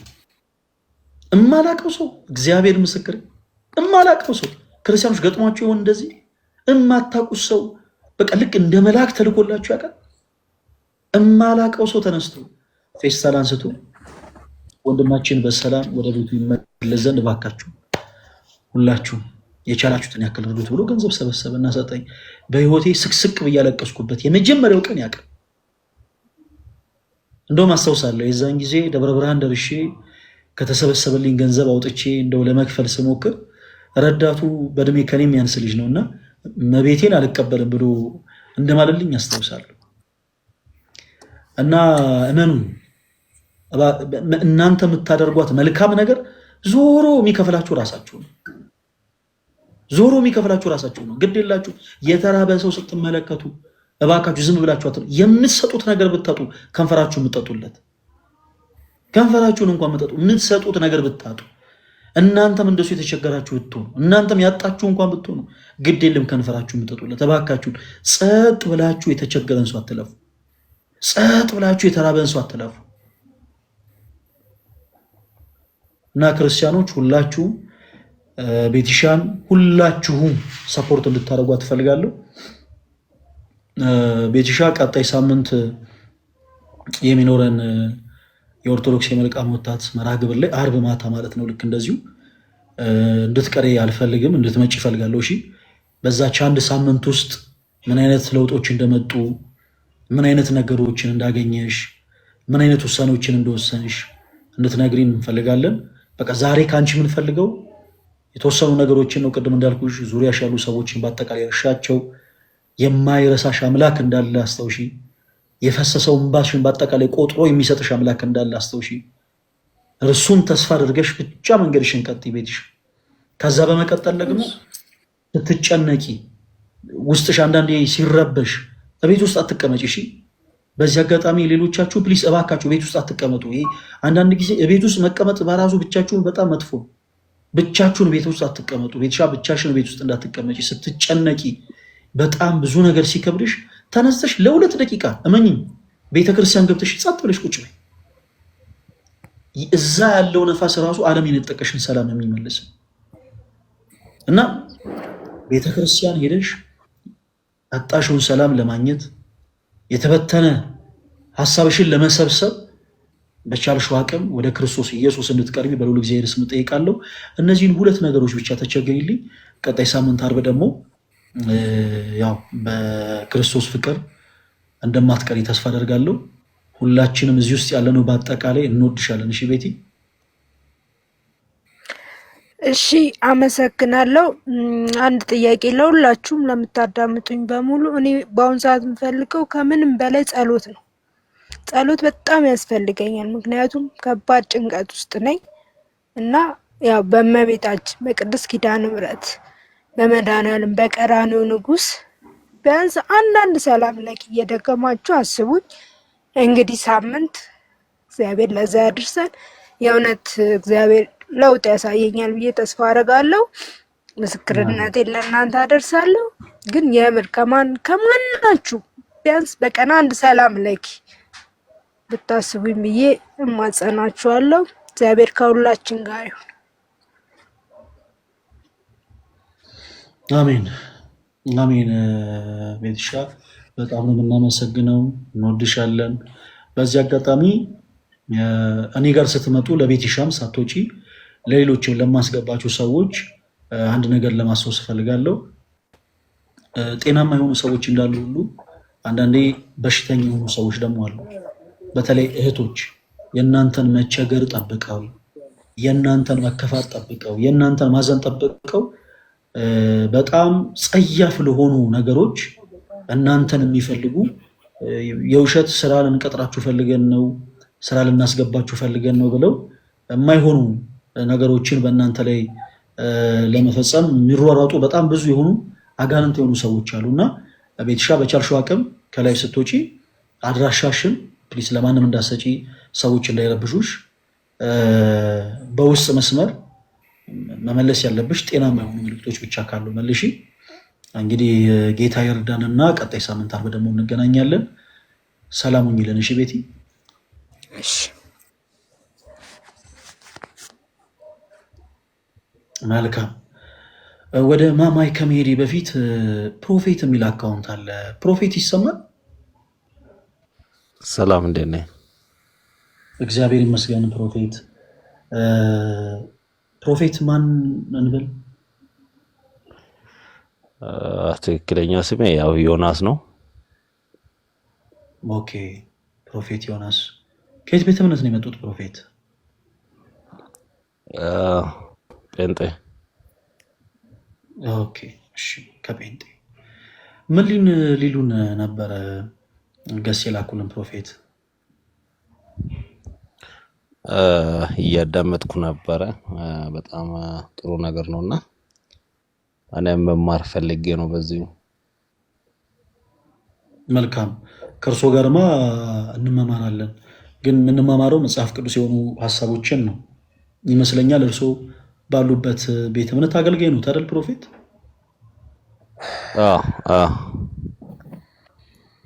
መልካም እሺ፣ ደስ ይለናል። ቁጭ ብለው ይማሩ ፕሮፌት። ስለመጡ በጣም እናመሰግናለን። እግዚአብሔር ያክብርልን።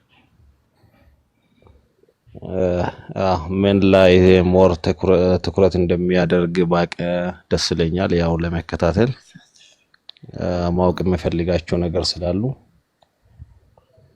ሞር ፎከስ የምታደርጉበት ኤሪያዋ ምንድነው? መልካም ወጣት ያው በእኛ ቤተ እምነት ይማለና ለየት የሚያደርገው ምንድነው የምለውን አንዳንድ ነገር ባቅ ደስ ይለኛል። ኦኬ መልካም። ለምሳሌ ጉባኤ እናንተ ቤተ እምነት ውስጥ አለ፣ እኛም ቤተክርስቲያን ውስጥ ጉባኤ ይደረጋል። ልዩነቱ ምንድነው ይመስለኛል? ልዩነቱ ግልጽ ነው። ምንድነው ፕሮፌት?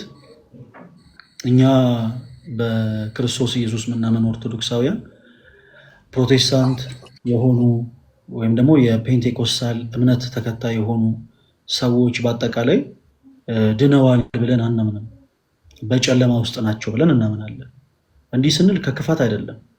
እንዲህ ስንል እነሱን ለማናደድ እነሱን ለማበሳጨት ፈልገን ሳይሆን እነሱን እጅግ በጣም ስለምንወዳቸው እንደው በተጨማሪም ደግሞ ልባቸው እውነተኛውን ጌታ ኢየሱስ ክርስቶስን እንደሚሻ ስለምናምን እውነተኛውን ኢየሱስ ክርስቶስን ያገኙት ዘንድ በቻልነው አቅም የፍቅር ጥሪ ሁልጊዜ እናቀርባለን። ለምሳሌ አንድ ፕሮቴስታንት የሆነ ሰው በአደባባይ ወጥቶ ኢየሱስ ይወዳችኋል ብሎ የሚጮህ መቼም ኦርቶዶክስ የሆኑ ሰዎችን ጠልቶ አይደለም፣ እርሱ የገባውን እውነት ሌሎች ሰዎች እንዲያውቁ ነው። በተመሳሳይ እኛም በክርስቶስ ኢየሱስ የምናምን የዚህ ቅዱስ ቤተክርስቲያን ልጆች ሆነን በአጠቃላይ ኦርቶዶክስ አማኝ ሆነው በተለያዩ አይነት ልምምዶች ውስጥ ከቅዱስ ቤተክርስቲያናቸው አስተምሮ የሸሹ በጣም ብዙ ነፍሳቶች አሉ። ከባድ በሆኑ ልምምዶች፣ ከባድ በሆኑ ሱሶች ውስጥ፣ በጣም ከባድ በሚባሉ ነገሮች ውስጥ ገብተው ያሉ ብዙ ነፍሳቶች አሉ። ስለዚህ ኦርቶዶክሳዊ መልካም ወጣት የሚለው መርሃ ግብር እነዚህ እህት ወንድሞቻችንን ካሉበት መጥፎ የሆነ ልምምድ ነፃ እንዲወጡ የሚያደርግ ነው። በተመሳሳይ ፕሮቴስታንት የሆኑ ሰዎችም አሉ፣ በጣም ብዙ በውስጥ መስመር እኛን የሚያወሩ። ለምሳሌ ብዙ ጊዜ ሰላማቸውን አጥተው በጣም በብዙ ነገር ተጨንቀው ኢቨን ህብረት በሚያደርጉበት ቤተ እምነት ውስጥ እንኳን ሳይቀር ህብረት ለማድረግ ሞክረው እንኳን ያጡትን ሰላም ያላገኙ፣ እዛ ያለው ድምፅ፣ እዛ ያለው ጫጫታ፣ አየር በቃ ሁሉም ነገር ለነሱ ሰላም ሳይሰጣቸው በጣም የተጨነቁ ብዙ ነፍሳቶች አሉ። ለምሳሌ ግብረ ሰዶም የሆኑ ሰዎች አሉ። በከባባድ ሱሶች ውስጥ ያሉ ፕሮቴስታንቶች አሉ። በከባባድ ልምምድ ውስጥ ያሉ ፕሮቴስታንቶች አሉ። የጴንጤኮስታል እምነት ተከታዮች አሉ። ስለዚህ እነሱንም ጭምር ካሉበት ልምምድ ነፃ እንዲወጡ የማድረግ ዓላማ አለን ማለት ነው። ማን? እኛ ኦርቶዶክሳውያን። ፕሮቴስታንት የሆኑ የእስልምና እምነት ተከታይ የሆኑ ካቶሊክ የሆኑ ጆባ ዊትነስ የሆኑ አድቬንቲስት የሆኑ ሐዋርያት የሆኑ ሞኒሰስ ማለት ነው። እነዚህ አይነት ሁሉ ቤተ እምነት ውስጥ ሆነው ከባባድ ልምምድ ውስጥ ያሉ ነፍሳትን በአጠቃላይ ካሉበት ከባባድ ልምምድ ለማውጣት እኛ የግድ እንደነዛ ሰዎች ካቶሊክ መሆን አይጠበቅብንም። የግድ የእስልምና እምነት ተከታይ መሆን አይጠበቅብንም። የግድ ፕሮቴስታንት መሆን አይጠበቅብንም። ኦርቶዶክሳውያን በክርስቶስ ኢየሱስ ምናመን ሰዎች ነን። ባለንበት ቤት ሆነን እነዛ ነፍሳት ካሉበት ልምምድ ነፃ ሊወጡ እናደርጋለን።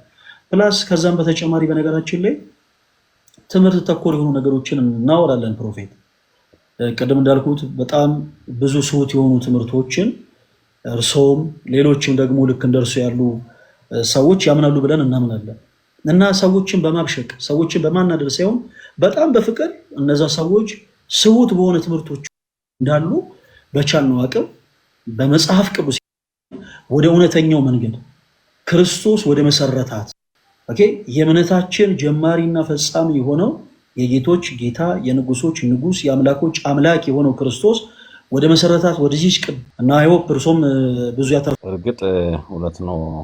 ለረጅም ጊዜ ይከታተላቸዋለሁ፣ ብዙ ዲቤቶችንም እያየው ነውና ያው እኔም በአንተ እርጋታ አንተ ጋር ባለው ሰላም ትሁትና አሴት አደርጋለሁ። ለዛውም ነው ቁጭ ብዬ ረጅም ሰዓት እየተከታተልኩ ያለሁትና ትምህርቶችን እከታተላለሁ። ያው ከዚህ በኋላ በካድም አገኛቸዋለሁ ብዬ አስባለሁ። ያው አሁን አዲስ አበባ ስላልሆንኩ ነው። ደስ ይለናል። ቢካም ውስጥ ስላለው እሺ እና አመሰግናለሁ። ለማንኛውም እንገናኛለን። ያው ቀጠሮ ተጠብቀን በጣም ነው የምናመሰግነው ፕሮፌት፣ እግዚአብሔር ያክብርልን። እናመሰግናለን። ኤኒታይም መልእክት ያስቀምጡልኝ፣ እናወራለን። በጣም ነው አመሰግናለሁ። እኔ አመሰግናለሁ። መልካም ጊዜ። እሺ ቴንክ ዩ ፕሮፌት እና ቤቲ እታች ላደርጋችሁ ነው ሌሎች ሰዎች እድል ለመስጠት ቤትሻ ሌሎች ሰዎች እድል ለመስጠት ታች ላደርግሽ ነው። ቀጣይ ሳምንት ኔክስት ዊክ እንገናኛለን። እሺ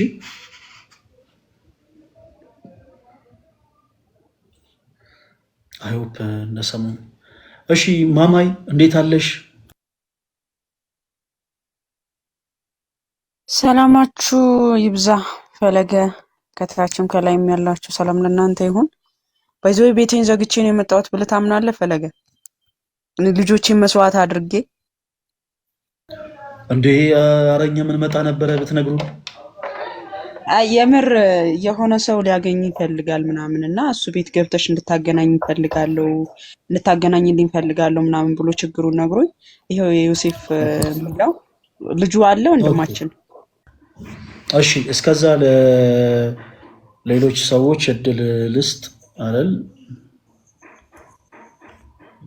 ገብቷል ፈለገዬ ገብቷል። እሺ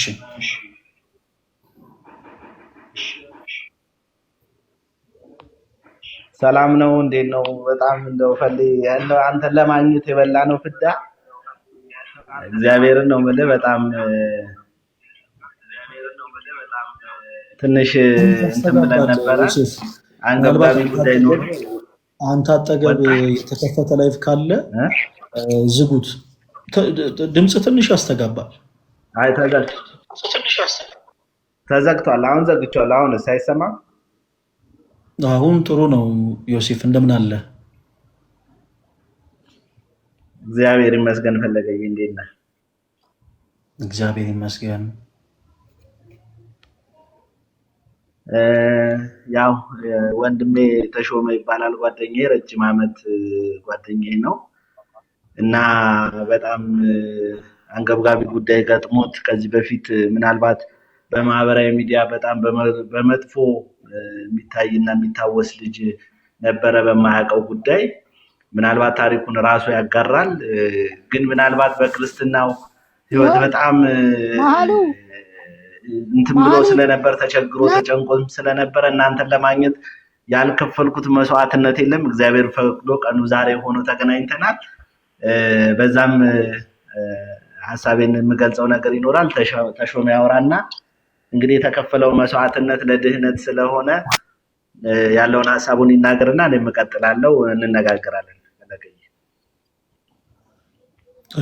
እሺ መልካም ችግር የለውም። ግን ምን እናደርጋለን? አጠር ያለ ሰዓት ነው። እሺ አጠር ያለ ሰዓት ነው የምንጠቀመው። ለምን በጣም ብዙ ሰዎች ገስ ላይ ስላሉ ለነሱ እድል እንድንሰጥ አጠር ያለ ሰዓት እንጠቀምና ያው ቶሎ እያለ ለሌሎች ሰዎች እድል እንሰጣለን። ተሾመ እንኳን ደህና መጣ። እግዚአብሔር ይመስገን። ፈለገዬ እንዴት ነህ? እግዚአብሔር ይመስገን አለው። እግዚአብሔር ይመስገን። የእውነት በጣም ዛሬ ትልቅ ደስታ ነው የተሰማኝ። የእውነት ሁልጊዜ ብዙ ጊዜ ካለው በቃ ቤት በኩል እንደማገኝ ግራ ስለገባኝ ብቻ ነው። የእውነት እግዚአብሔርን ዛሬ በእውነት በጣም ነው የማመሰግነው። የእውነት ተንበርክኬ ነው የማመሰግነው። ምክንያቱም አልችልም፣ ግን ያው እግሬን ግን ቢሆንም ሳላቅም እግዚአብሔር እውነት ቀኑ ደርሶን የሆነው እና በጣም ነው የማመሰግነው። ስላገኘሁ ደስ ብሎኛል እጅግ በጣምና ያው እንዳልከው ጊዜ የለክም፣ ያው ብዙ ሰው ስላለ አጠር አድርጌ ያለሁበትን ነገር ልንገርክ። የተፈጠረው ነገር ያው መጀመሪያ ያው በማህበራዊ ሚዲያ ነው ህይወቴ የተመሰቃቀለው እና መጀመሪያ ላይ የነበርኩበት ሀገር ሐዋሳ አካባቢ ነበርና ከዛ ተነስቼ ወደ አዲስ አበባ ያው አንዳንድ በህይወት ክስረት ውስጥ ገባሁና ወደ አዲስ አበባ ለመሄድ በመገደድበት ሰዓት አንድ በሚዲያ ስራ እንሰጣለን የሚል ስራ እንትን የደረሰኝና ያንን ነገር እንትን ለማድረግ በስልክ አወራኋቸው። እሺ ብለውኝ ያንን ነገር እንትን ላረግ ሞከርኩኝ፣ ላናገራቸው ሞከርኩኝ። በቃ አዲስ አበባ ስትመጣ ደውልልን ብለውኝ ያው ሚዲያ ላይ ያገኘኋቸው ስልኩንም እና ይሄንን ያው ለሌላውም ሰው ትምህርት ይሆናል ብዬ ነው ይሄንን ነገር የምነግራቸው። ምክንያቱም ማንም ሰው እንዳይሸወድ ነው በአሁኑ ሰዓት። እና ሄጄ ላገኛቸው ሞከርኩኝ። ባገኛቸው ሰዓት ስልኬን የተቀበሉኝ እና አጋጣሚ ሆኖ ስልኬ ላይ የራሴ የሆነ ፐርሰናል ቪዲዮዎች ነበሩ፣ ማለት ፎቶዎች ምናምን ነበሩ ከየኔ ባለቤቴ እና ያንን ነገር ነው ከስልኬ ላይ የወሰዱት። ወስደው እኔ ባላወቅኩት መንገድ ነው ወስደው በቃ ስንደውልልህ ትመጣለህ በሚል ላኩኝ። ከዛ እኔም ስራ አገኘሁኝ ብዬ በቃ ኦንላይን ስራ ይሄ ሴልስ ምናምን የሚባል ስራ ትሰራለህ ነው ያሉኝ። ይሄንን ነው እኔ የተረዳሁት እና ተረድቼ ቤት ገባሁ። ቤት ከገባሁ በኋላ ነው እንግዲህ ከ15 ቀን በኋላ ስደውል ሳይ ስልካቸውን አይደውሉልኝም። ደውዬ ቼክ ሳረጋቸው የሚሉኝ ምንድነው የሆነ ቪዲዮ ፎቶ እንደወሰዱብኝና በዛ ላይ ያስፈራሩኝ እንደሞከሩ ነው የዛቱብኝ። በኋላም ያው ያን ቪዲዮን እና ፎቶ እናጠፋለን ብር ታምጣ የሚል ወደ 300,000 ብር ታመጣለህ የሚል ነገር ሲሉኝ እኔ የሰዓቱ ስራ ፈላጊ ነኝ። እንደዛ አይነት ብር ማግኘበት ሁኔታ ውስጥ አልነበርኩኝም። በጣም ግራ ገባኝ። ከዛ በኋላ ነው እንግዲህ ሌላ ቪዲዮ እንደገና ይህን ብር ማታመጣ ከሆነ ሌላ ቪዲዮ እኛ እንሰጣለን፣ ያንን ቪዲዮ ሰርተክ ከዛ እናጠፋለን የሚል ነገር አሉኝ። የላኩልኝ ቪዲዮ እኔ ምን እንደሆነም ነገሩን ስለማላቅ ሳላውቅ ሰራሁኝና ላኩላቸው።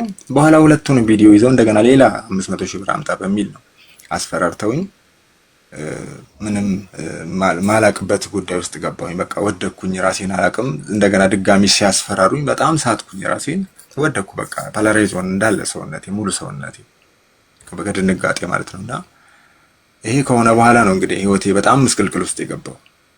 በቃ ይሄንን በማስፈራራት በየቀኑ እያስፈራሩኝ ቀጠሉ። ከዛ በኋላ ነው ወደኩኝ። ያው ቤተሰብ ልጆች አሉኝ፣ ሁለት ልጆች፣ ባለቤቴም ነበረች።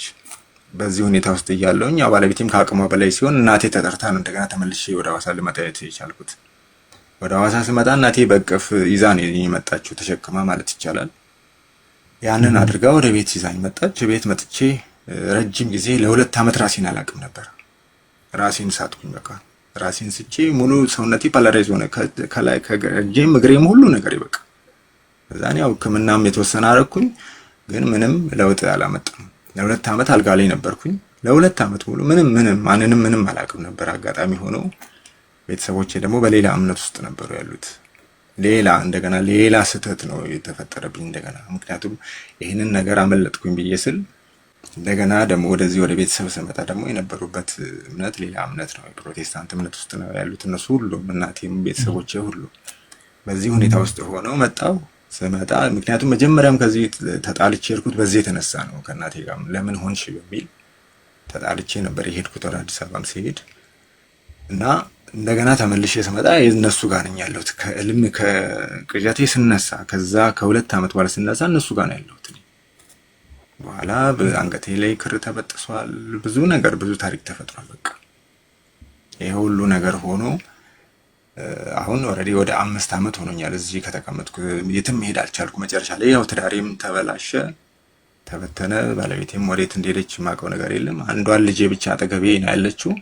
እሷን ይዤ በአሁን ሰዓት ዊልቸር ላይ ተቀምጬ እየተንቀሳቀስኩኝ ያለሁት ያው 5 ዓመት። እንግዲህ አጠር አድርጌ ስናገር ያው የቀረውን ዮሴፍ ይበልጥ ይናገር፣ እሱ ጓደኛዬም ስለሆነ በደንብ ያብራራልክ። እሱ ጊዜ እንዳልሻማ እኔ ብዙም የማብራራት ችግር ስላለብኝ እሱ ያብራራልክ ያለውን ነገር። አሁን ያለሁት በቃ ዊልቸር ላይ በክራንች የተወሰነ የተንቀሳቀስኩ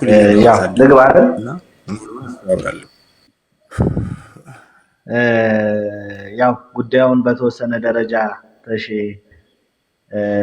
አብራርቶታል። ምናልባት ግልጽ እንዲሆንላችሁ ቪዲዮ ከፐርሰናሉ ቪዲዮ በዘለለ እሱ እንትን ያለው ቪዲዮ ምንድነው የኢሉሚናቲ አምልኮ የሚያስፈጽሙበትን ስርዓት ነበረ። መስቀል ዘግዝቆ እንቁላሎችን አድርጎ የተወሰኑ ስርዓቶችን የሚያስፈጽም ቪዲዮ ነው እንዲልክለት ያዘዙት እና ያንን ቪዲዮ ልኮላቸው ከላከላቸው በኋላ ያንን ብር እንዲያመጣ ራሱ ሲያስገድዱት ያው እኔ ረጅም ዓመት ጓደኛዬ ነው፣ 15 ዓመት አካባቢ ጓደኛዬ ነው።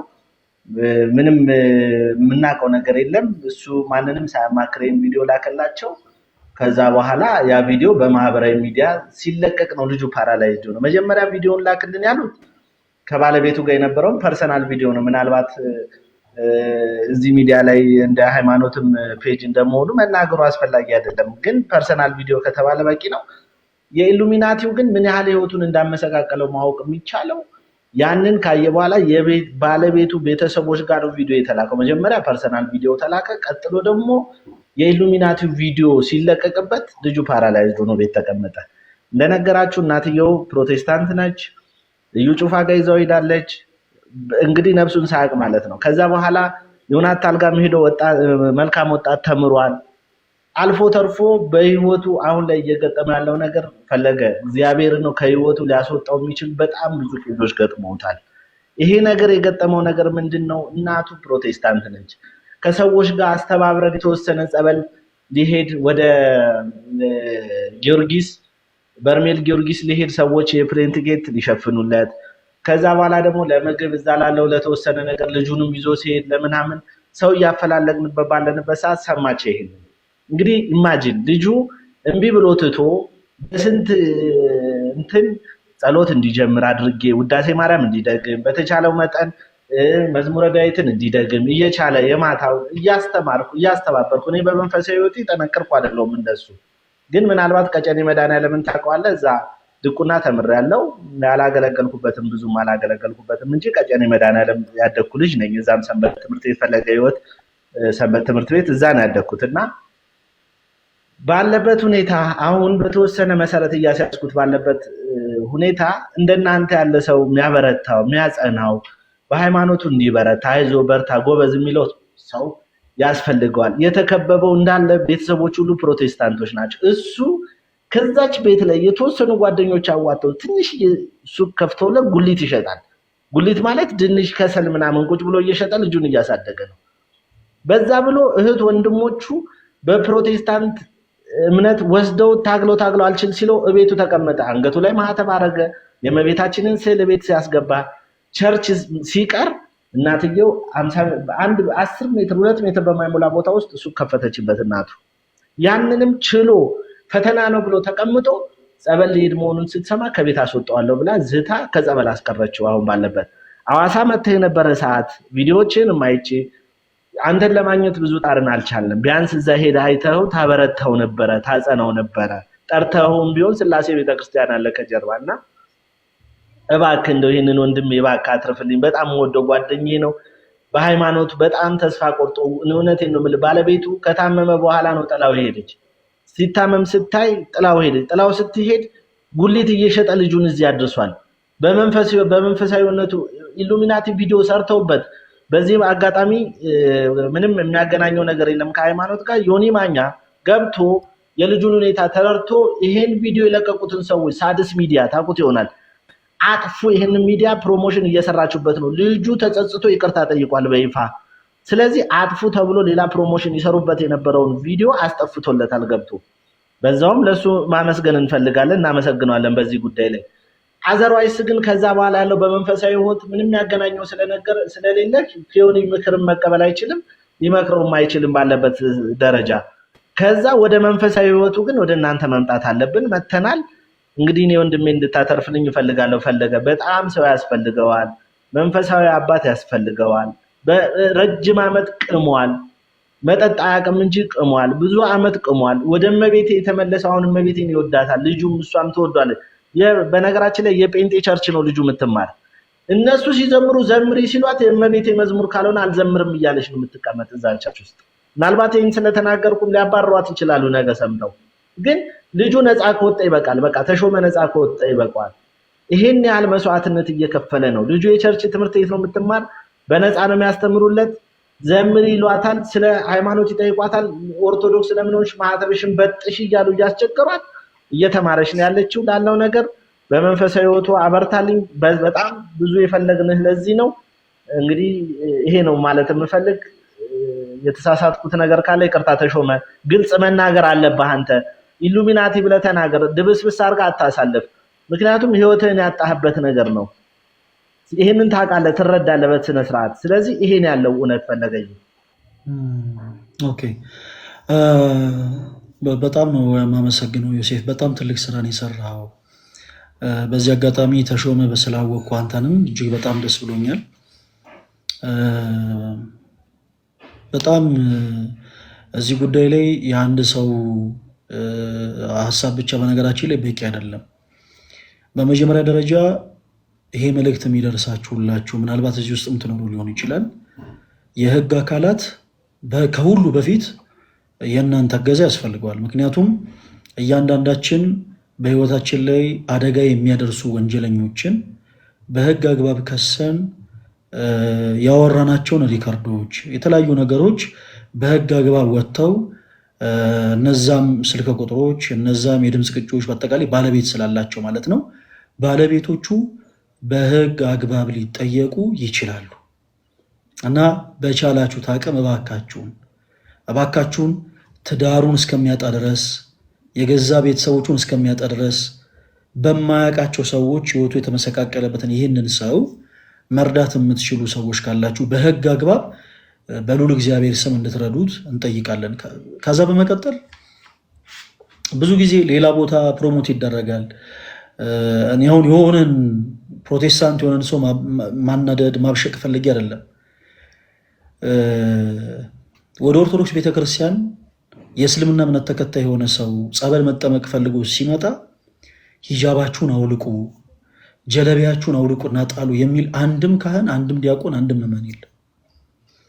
ለምን መሰላችሁ? እኛ ክርስቲያኖች በቤተ ክርስቲያናችን ውስጥ ስሙ የሚጠራው ስሙ ከስም ሁሉ በላይ የሆነው ክርስቶስ ኢየሱስ እንኳን ጨርቅን አይደለም ማንነትን እንደሚለውጥ ስለምናምን ማንንም ሰው እንዲህ አድርግ ብለን አናስጨንቅም።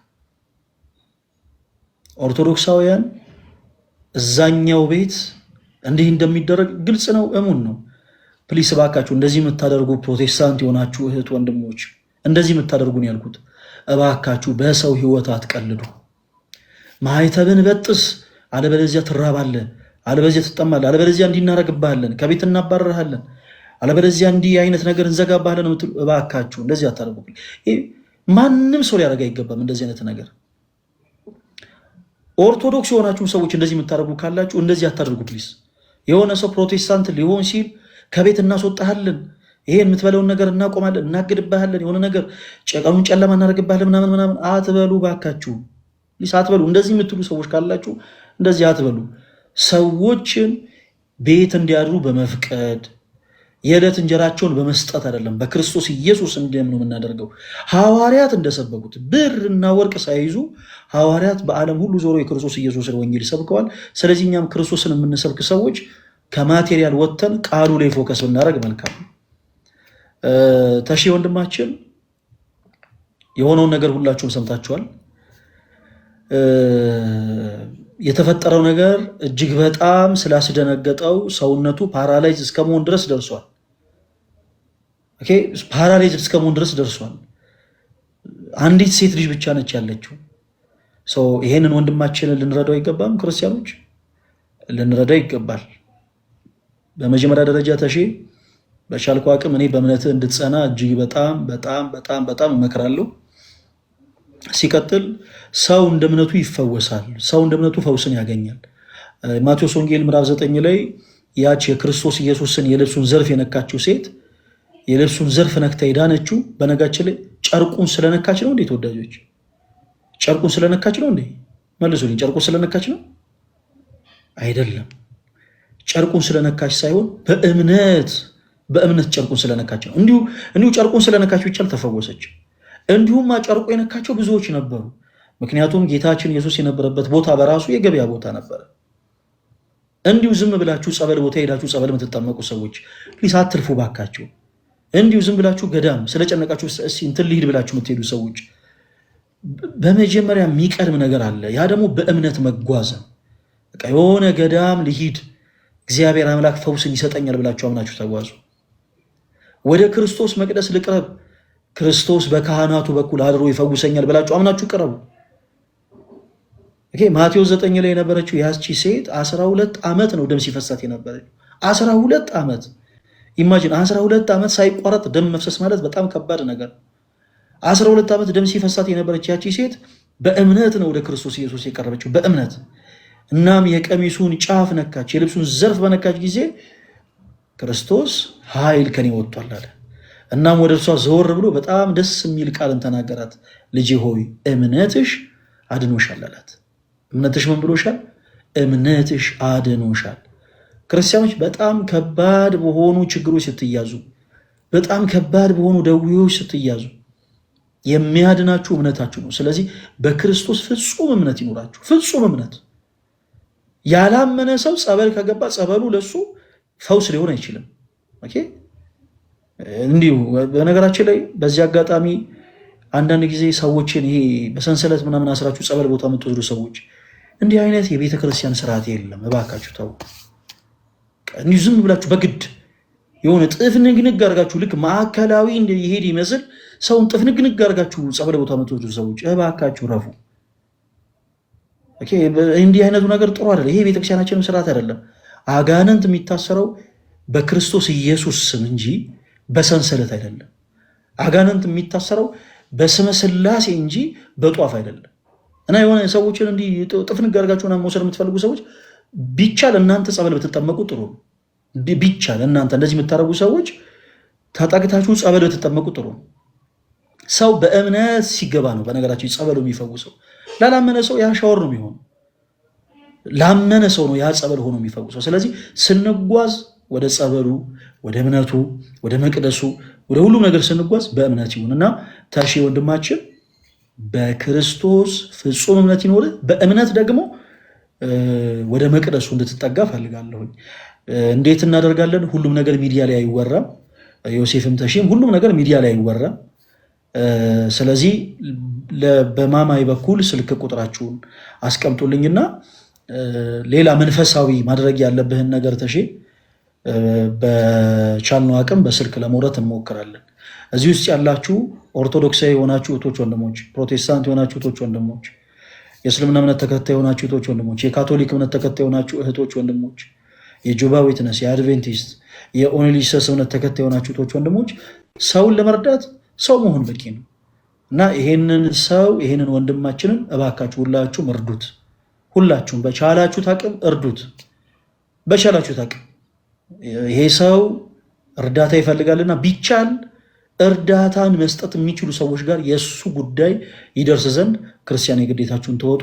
ሁላችሁም ወንድማችንን መርዳት የምትችሉ በውስጥ መስመሪያው ተሾመ በሚለው አካውንት እየገባችሁ ልንረዳ እንፈልጋለን እያላችሁ መልእክት አስቀምጡለት።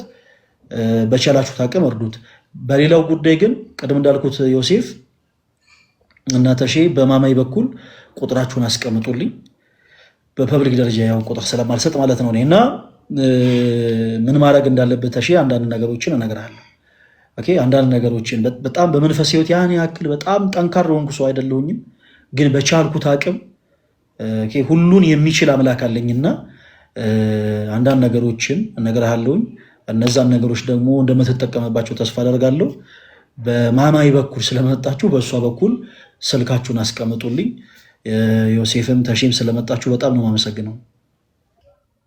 ማይካችሁ ሚት ነው። እጅግ አድርጌ ነው የማመሰግን። እኔም ላለው ነገር እግዚአብሔር ይስጥልኝ። ምንም ልል አልችልም። አገልግሎት ዘመንን እንግዲህ አርዝምልን። ለወጣት የመጣህ እንግዲህ ሐዋርያ ነህና ያው እኛም በመንፈሳዊ ነገር የጎለበትን የጠነከርን አይደለንም፣ እንበረታለን። ከዚህ በኋላ ባይሆን እግዚአብሔር በፈቀደ እንደነገርኩ ስልክን ለማማይ እናስቀምጣለን። ላለው ነገር አመሰግናለሁ። በጣም እጅግ አድርጌ ነው ማመሰግን። ማማይ ውስጥ አስቀምጥልሻለሁ ስልክሽን። ተሾመ የምታመሰግነው ካለ እንግዲህ አመስግናቸው። አመሰግናለሁ። ተሼም የተወሰነ ነገር ብሏል ይመስለኛል። በጣም ነው የማመሰግነው ፈለገዬ፣ እጅግ በጣም እግዚአብሔር ያክብርልኝ። እውነት በጣም እጅግ በጣም ነው። ዛሬ ጥሩ እንቅልፍ ነው የምተኛው። አሜን አሜን። ተሼ ይሰማል አይደል? አዎ። እውነት ዛሬ ጥሩ እንቅልፍ ነው የምተኛው። በእውነት እግዚአብሔር ይስጥልኝ። እውነት በጣም ነው የማመሰግነው። ማማየንም በጣም ነው የማመሰግነው። እግዚአብሔር ይስጣት ወደ አንተ ስላደረሰችን። በጣም ነቃ ከውስጥ ስልኬን አስቀምጥላችኋለሁኝ። ለሷ አገኛለሁ። ብዙ ነገር ካንተ ማወቅ ፈልጋለሁ። የእውነት እኔ ከልቤ ነው። እኔ እውነት ብዙ ነገር ማወቅ ፈልጋለሁ እና በብዙ ነው የተጸጸትኩት እና ያው ማለት እኔ ጥፋት አጥፍቻለሁ፣ እግዚአብሔርን በድዬዋለሁኝ። ግን እግዚአብሔርን በልጄ ክሰዋለሁ ብዬ አስባለሁ። በህይወት ያኑረኝ፣ እኔ ልራመድ፣ ልሄድ፣ ልንቀሳቀስ እንጂ እግዚአብሔርን በልጄ ክሰዋለሁ ብዬ አስባለሁ። እግዚአብሔርን የምትፈራ ልጅ እንድትሆን አድርጌ ያሳድጋታለሁ ብዬ አስባለሁ እና እግዚአብሔር አምላክ ልጅህን እንደ ይስሐቅ ታዛዥ ያደርግልህ። ይህንን ክፉ ጊዜም ደግሞ ጨለማውን አሳልፎ የብርሃኑን ጊዜ ክርስቶስ ኢየሱስ ያምጣልህ። ወንድማችን በርታልን። በጣም እድለኛ ነህ። በልጅህ ብቻ ሳይሆን እግዚአብሔር አምላክ እንዲህ ደግሞ ባለው ወንድም ባርኮሃል። እንደ ዮሴፍ አይነት ያንተ ጭንቀት ጭንቀቱ ሆኖ ያንተ ችግር ችግሩ ሆኖ ከአንተ እኩል ጊዜን ሰውቶ ያንተን ችግር ለመናገር መፍትሄ እንድታገኝ ለማድረግ የሚታተር ወንድምም ሰጥቷል እግዚአብሔር እና በእውነት በጣም እድለኛ ነህ። በርታ። በነገሮች ሁሉ ተስፋ እንዳትቆርጥ። በጣም ተስፋ የሚያስቆርጡ ነገሮች በህይወት ይመጣሉ።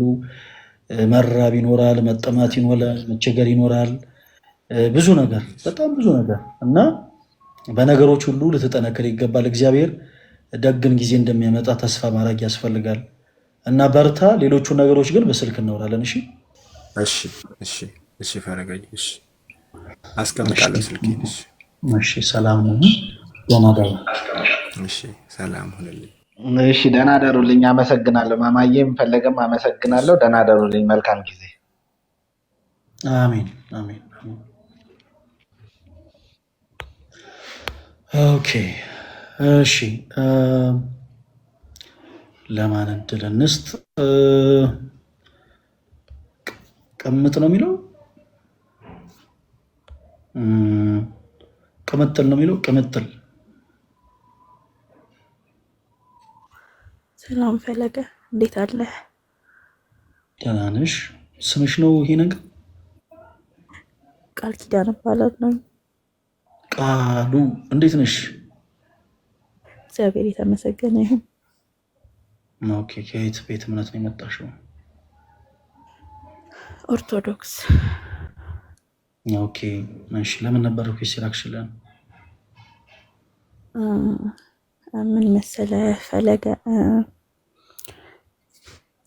ማለት ስጀምርልህ ከመጀመሪያው ታናሽ ወንድም ነበረኝና እንትኑ የክርስትናው አካባቢ ላይ ይታመማል እና በጣም ነው የታመመብን ማለት ነው ከክርስትናው በኋላ። በዛን ሰዓት ደግሞ የአቦን እንዘክር ነበረ ከእናቴ ጋር ሆነን ማለት ነው።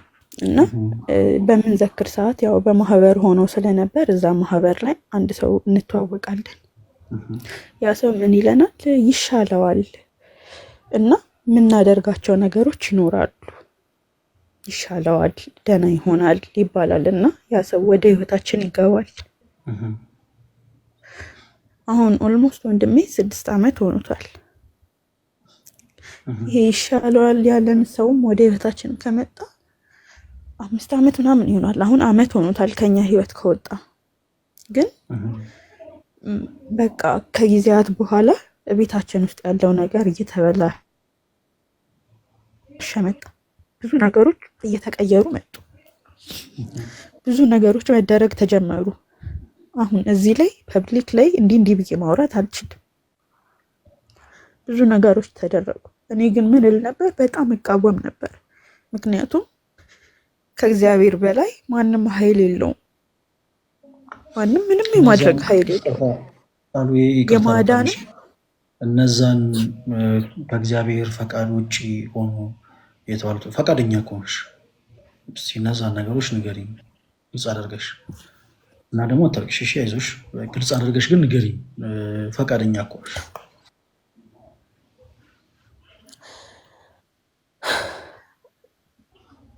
ምን መሰለክ፣ እንደዚህ በቡና አካባቢ ያሉ ነገሮች የሚደረጉ ነገሮች ብዙ ነገሮች ናቸው። እኔ ግን ምን እል ነበር? በቃ ከእግዚአብሔር በላይ ማንም ኃይል የለውም። እናቴም ግራ ገባት፣ ታውቃለህ? በግራ ተጋባችሁ። ግራ በገባት ሰዓት ይሄ ነገር ገባ እና እቃወም ነበር። አይሆንም እል ነበረ። ከእግዚአብሔር በላይ ማን አለ እንዴ? ሊያድንም ሊወስድም የሚችለው እኮ እሱ ነው እና አይሆንም እል ነበር። ከጊዜ በኋላ ግን እኔም እየደከምኩ መጣሁ፣ ታውቃለህ? ቤተክርስቲያን ሳልሄድ እማልውል ልጅ መሄድ እያስጠላኝ መጣ። ቤተክርስቲያን መሄድ አስጠላኝ። በቃ ስንት ጊዜ ነው እኔ ቤተክርስቲያን ሄጄ አላውቅም። ሌላውን ተወና ከሰው ጋር መግባባት አቃተኝ። በንግግሮች መግባባት አቃተኝ። ኢቭን ከእናቴ ጋር እናቴ ለእኔ ጥሩ ነገር ስታወራ የሚመስለኝ ግን የክፋት ነው። ከእሷ ጋር መግባባት አቃተኝ። ከእሷ ጋር እንዳልግባባ ሆንኩኝ። የሆነ ሰዓት ላይ ምንም ባልተፈጠረበት ሁኔታ ዝም ብሎ ይከፋኛል። ዝም ብሎ አልቅሽ ይለኛል። በቃ አልቅሽ። ዝም ብሎ የሚሰማኝ ድምፅ ለምን ትኖሪያለሽ? እንደዚህ አይነት ነገር ውስጥ ገባሁኝ። በቃ ከበደኝ። ስራ አለኝ፣ ተመርቄ አሁን አመት ከምናምን ስራ አለኝ፣ ሱቅ ከፍቻለሁ እና ሱቄ በጊዜ መገኘት ሲኖርብኝ ጠዋት የምተኛው እንቅልፍ ግን በቃ ፈለገ እኔ ምን ብዬ ልንገርህ? አልፈልገውም። እኔ ግን አልፈልገውም። በጣም በጠዋት እነሳለሁኝ እኮ 12 ሰዓት፣ ከዛም ቀድሜ ልነሳ እችላለሁ። ካልጋ መውረድ ግን ለእኔ ሞት ነው፣ ለእኔ ከባድ ነው። ብዙ መንፈሳዊ ጉዞዎችን ልሄድ ፈለግኩኝ፣ ግን እመዘገባለሁ፣ እከፍላለሁ። እንደ ነገ ሲሆን ግን ያስጠላኛል። በቃ የሆነ የሚይዘኝ ነገር አለ ውስጤ። ይሄ ያልኩክ ሰው ግን አሁን ከኛ ህይወት ከወጣ ኦልሞስት አመት ሊሆነው ነው። ግን በቃ በሃይማኖቴ ለምን እንድደክም ሆንኩኝ? ለምን ማለት እኔም ድኜ ቤተሰቤን ማዳን የምችል ልጅ ለምን? በጣም ጠንካራ የነበርኩኝ ልጅ ለምን ማለት አንዳንዴ ፈጣሪ እንዴ የለም እንዴ እላለሁ።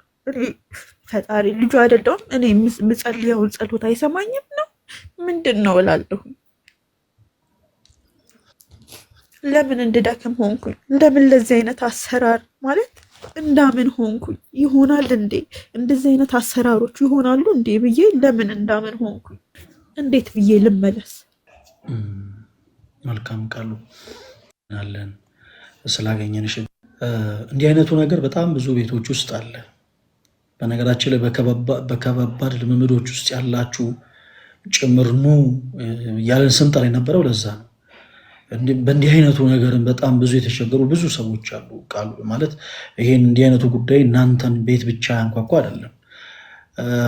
ብዙ ጊዜ ክርስቲያኖች እባካችሁ በጣም በብዙ ነገር ተስፋ ስንቆርጥ፣ ብዙ ነገር ሲጨልምብን ከክርስቶስ ውጭ ሌሎች መንገዶችን አንጠቅም። አንዳንዶቻችን ወደ ባዕድ አምልኮ ቦታዎች፣ አንዳንዶቻችን ወደ ስሁት ወደሆኑ ቦታዎች፣ አንዳንዶቻችን ወደ ሐሰተኛው ኢየሱስ፣ ወደ ክህደት ቦታዎች፣ ወደ ተለያዩ አዳራሾች እንተማለን እና በብዙ ነገር እባካችሁን ጌታችሁን አምላካችሁን ክርስቶስ ኢየሱስን አትለውጡት። እርሱ በምንም አልለወጠንም እኛን። አንድ መርሳት የሌለብን ነገር ሰይጣን የሰዎችን ሕይወት በጣም በብዙ አይነት መንገድ ይፈትናል። በጣም በብዙ አይነት መንገድ እንደዚህ የባዕድ አምልኮ ሲስተሞች፣ የጥልቁ ስፒሪት፣ የአጋንንታዊ የአምልኮ ስርዓቶች በአጠቃላይ በጣም ብዙ አይነትና ዘርፈ ብዙ አይነት ናቸው። በጣም በተለያየ አይነት መንገድ ሰዎች ሳያስቡት ራሳቸውን ወደ አምልኮ ህይወት ውስጥ ከተው ይገኛሉ እና ከዚህ ነገሮች ለማምለጥ በነገራችን ላይ ብቸኛው እና አንዱ አማራጭ በንስሐ ህይወት መመለስ ነው።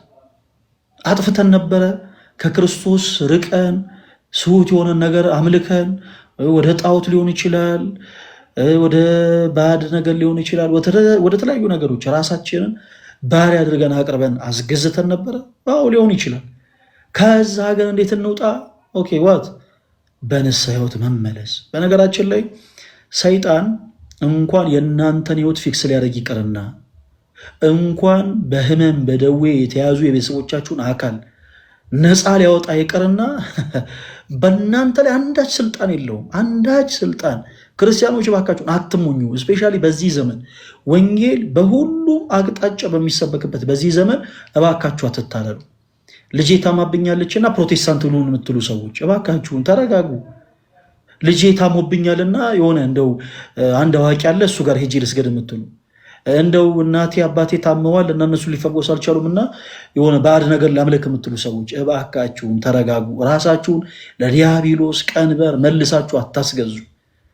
የዮሐንስ ወንጌል ምዕራፍ 1 ከቁጥር 12 ላይ ቃል ምን እንደሚል ላንብብልሽ። የዮሐንስ ወንጌል ምዕራፍ 1 ከቁጥር 12 እንደዚህ ይላል፣ ለተቀበሉት ሁሉ ግን በስሙ ለሚያምኑት ለነርሱ የእግዚአብሔር ልጆች የሆኑ ዘንድ ስልጣንን ሰጣቸው ይላል።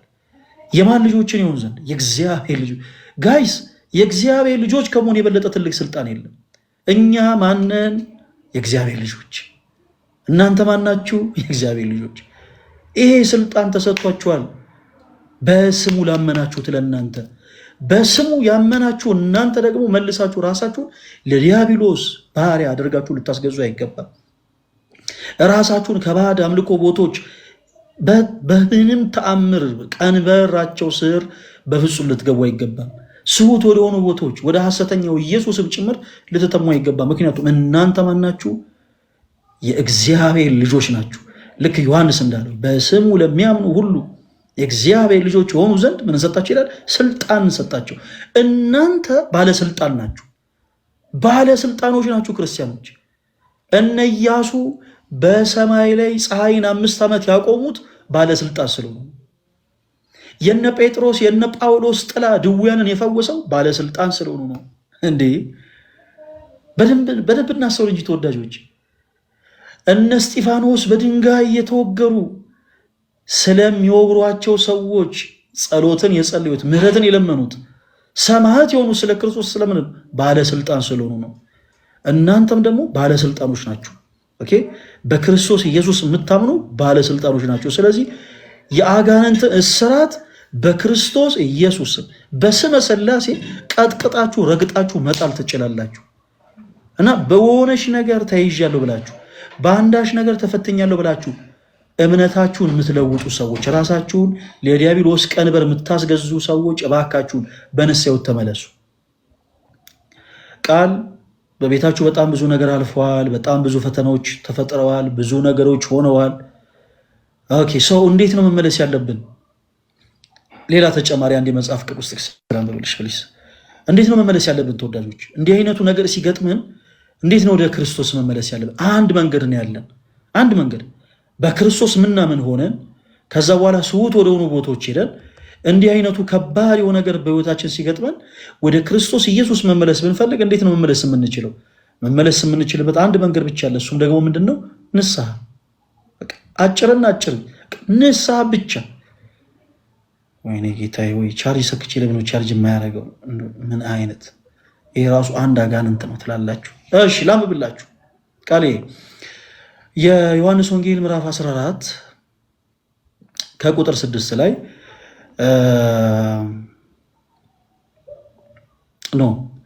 ይቅርታ 14 አይደለም 13 የዮሐንስ ወንጌል ምዕራፍ 13 ከቁጥር 6 ላይ እንደዚህ ይላል። ወደ ስምዖን ጴጥሮስም መጣ፣ እርሱም ጌታ ሆይ አንተ የኔን እግር ታጥባለህን? አለው። ጌታችን መድኃኒታችን ኢየሱስ ክርስቶስ ማበሻ ጨርቅን ወስዶ የሐዋርያትን እግር ሲያጥብ ስምዖን ጴጥሮስ አንተ የኔን እግር ታጥባለህን ብሎ ጠየቀ። ከዛስ ኢየሱስም መልሶ እኔ የማደርገውን አንተ አሁን አታውቅም፣ በኋላ ግን ታስተውላለህ አለው። ጴጥሮስም የእኔን እግር ለዘላለም አታጥብም አለው ይላል።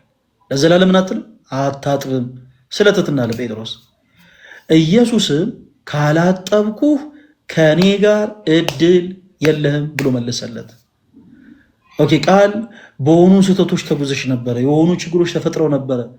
እሺ ሰው አሁንስ ከዚህ ካለሽበት የነፍስ ድካምነት ስሜት ለመውጣት ከወደቅሽበት ማንነት ቀና ብሎ ለመራመድና ለመነሳት ክርስቶስ እግርሽን ሊያጥብ ይገባል። እንደ ጴጥሮስ አይ የለም ጌታዬ የአንተም አምላክ ሆነ ሳለ እንዴት እኔን ታጥበኛለህ ካልሽው ግን ክርስቶስ እንዲህ ብሎ ይመልሳል። ልክ ለጴጥሮስ እንደመለሰው ካላጠብኳችሁ አጠሩም ይለናል። ካላጠብኳችሁ ከኔ ጋር እድል ፈንታ የላችሁም ይላል። ይህንን ቃል ክርስቶስ ለጴጥሮስ በመለሰለት ጊዜ ሐዋርያው ቅዱስ ጴጥሮስ እንደዚህ ያለ ስምዖን ጴጥሮስን ጌታ ሆይ እጄንና ራሴን ደግሞ እግሬን እንጂ ይቅርታ እጄንና ራሴን ደግሞ እንጂ እግሬን ብቻ አይደለም አለው ይላል። ይሲ ጌታችን መድኃኒታችን ኢየሱስ ክርስቶስ ማበሻ ጨርቅን ወስደ ከዛ የሐዋርያትን እግር ሲያጥብ ጴጥሮስ አንተማ እኔን አታጥበኝም አለው ስለ ትሕትና። ከዛም ጌታችን ኢየሱስ ጴጥሮስ እኔ ካላጠብኩ አጠራም አለው። እንደዛማ ከሆነ እግሬን ብቻ አይደለም እጄንና ፊቴን መላ ሰውነቴን እጠበኛለሁ። ስለዚህ ቃሌ ካለንበት ከወደቅንበት መጥፎ የኃጢአት መንገድ ለመመለስ ክርስቶስ ኢየሱስ ሊያጥበን ይገባል። አለቀ። ክርስቶስ ካጠበን በኋላ እኛ አዲስ ሰዎች ነው። በየትኛውም ነገር ሊያስጨንቅሽ አይገባም። በየትኛውም ነገር ሊያስከፋሽ አይገባም። በየትኛውም አይነት ነገር ራስሽን ልትወቅሽ አይገባም። ለምን? ክርስቶስ ከነበርሽበት ከዛ ከኃጢአት ቅባት አጥቦ ስላነጻሽ። ታጥበን ልንነጻ የምንችለው ደግሞ በምንድን ነው? በንስሐ ሕይወት። ጌታችን ኢየሱስ ካላጠበን አንጠራም። በነፍስ የድካምነት ስሜት የተሰማችሁ፣ የጥፋተኝነት ስሜት የተሰማችሁ በአዳም ልክ ቦታ ላይ ሆዳችሁ ሊሆን ይችላል። ስውት ወደሆኑ በቃ አማራጭ አታችሁ ወደ ተለያዩ አዳራሾች የሄዳችሁ ሰዎች ልትሆኑ ትችላላችሁ። ወደ ባዕድ አምልኮ፣ ወደ ጥንቆላ ስፍራ፣ ወደ ተለያዩ ቦታዎች የሄዳችሁ ሰዎች ልትሆኑ ትችላላችሁ። ይሄ ያደረጋችሁት ነገር ጸጽቷችሁ ራሳችሁን እየወቀሳችሁ እንዴት ነው ይህን ያጣሁትን ሰላም ማግኘት የምችለው እያላችሁ ያላችሁ እህት ወንድሞች በደንብ አድርጋችሁ አዳምጡኝ። ያጣችሁትን ሰላም ዓለም ሊሰጣችሁ አይችልም። ቃል እናንተ ቤት የጠፋውን ሰላም ዓለም ሊሰጣችሁ አይችልም። እናንተ ቤት የጠፋውን ሰላም ሊሰጣችሁ የሚችለው የሰላሙ ንጉሥ ክርስቶስ ኢየሱስ ብቻ ነው። ይህን ያጣችሁትን ሰላም ልታገኙ የምትችሉት ደግሞ ከኃጢአት ድፋምነት ስሜት ታጥቦ በመንጻት ብቻ ነው። አይ የለም ይህንማ ነገር እንዴት ብዬ ለካህን እናገራለሁ ማለት የለባችሁ። ጴጥሮስ ጌታ ሆይ አንተማ የኔን እግር እንዴት ታጥባለህ እንዳለ ሁሉ እኛም ደግሞ ተነስተን ኃጢአታችን ልንናዘዝ ስንል ይህን ነገርማ እንዴት ለካህን እናገራለሁ፣ ይህን ነገርማ እንዴት ለካህን አወራለሁ ማለት የለብንም። ራሳችንን ለክርስቶስ ኢየሱስ አሳልፈን መስጠት አለብን አጥቦ ያነጻን ዘንድ። ኦኬ። ስለዚህ አይንተ እግዚአብሔር በተባሉት ካህናት በኩል ሄደን ልክ ጌታችን ኢየሱስ ሲል እንደነበረው ራሳችሁን ሂዱና ለካህን ምን በሉ አሳዩ። ስለዚህ ቃል ራሳችን ሄደን ለካህን እናሳይ። ኦኬ፣ ለካህን እናሳይ። ወደ ቤተክርስቲያን እንቅረብ፣ ራሳችን ለካህን እናሳይ፣ በንስሐ ሕይወት እንመላለስ። ከዛ በኋላ ክርስቶስ ከኃጢአት ድፋምነት ስሜት አጥቦ ያነጻናል። ያ በቤታችን ነግሶ የነበረው የአጋንንት ስራት ክርስቶስ በስሙ ብቻ በጣሶ ይጥለዋል፣ በጣሶ ይጥለዋል። እናንተም ስመ ሥላሴን ጥሩ፣ ስመ ሥላሴ በጣሶ ይጥለዋል። የቅዱሳኑን ስም ጥሩ፣ የቅዱሳኑን ስም በጣሶ ይጥለዋል። ምክንያቱም የጻድቅ ሰው ጸሎት ምን ታደርጋለችና? ኧረ በሉት በለም። የጻድቅ ሰው ጸሎት ምን ታደርጋለችና? ኃይልን ታደርጋለችና። ስለዚህ ቃል ከዚህ በፊት ብዙ ጥፋቶች ጠፍቷል ሊሆን ይችላል። ካለሽበት ከወደቅሽበት ከነበረው ስህተት ሁሉ አጥቦ ሊያነጻሽ የሚችለው ክርስቶስ ኢየሱስ ብቻ ስለሆነ ራስሽን ለካህን አሳይ፣ በንስሐ ሕይወት ተመላለሽ፣ እመኚ።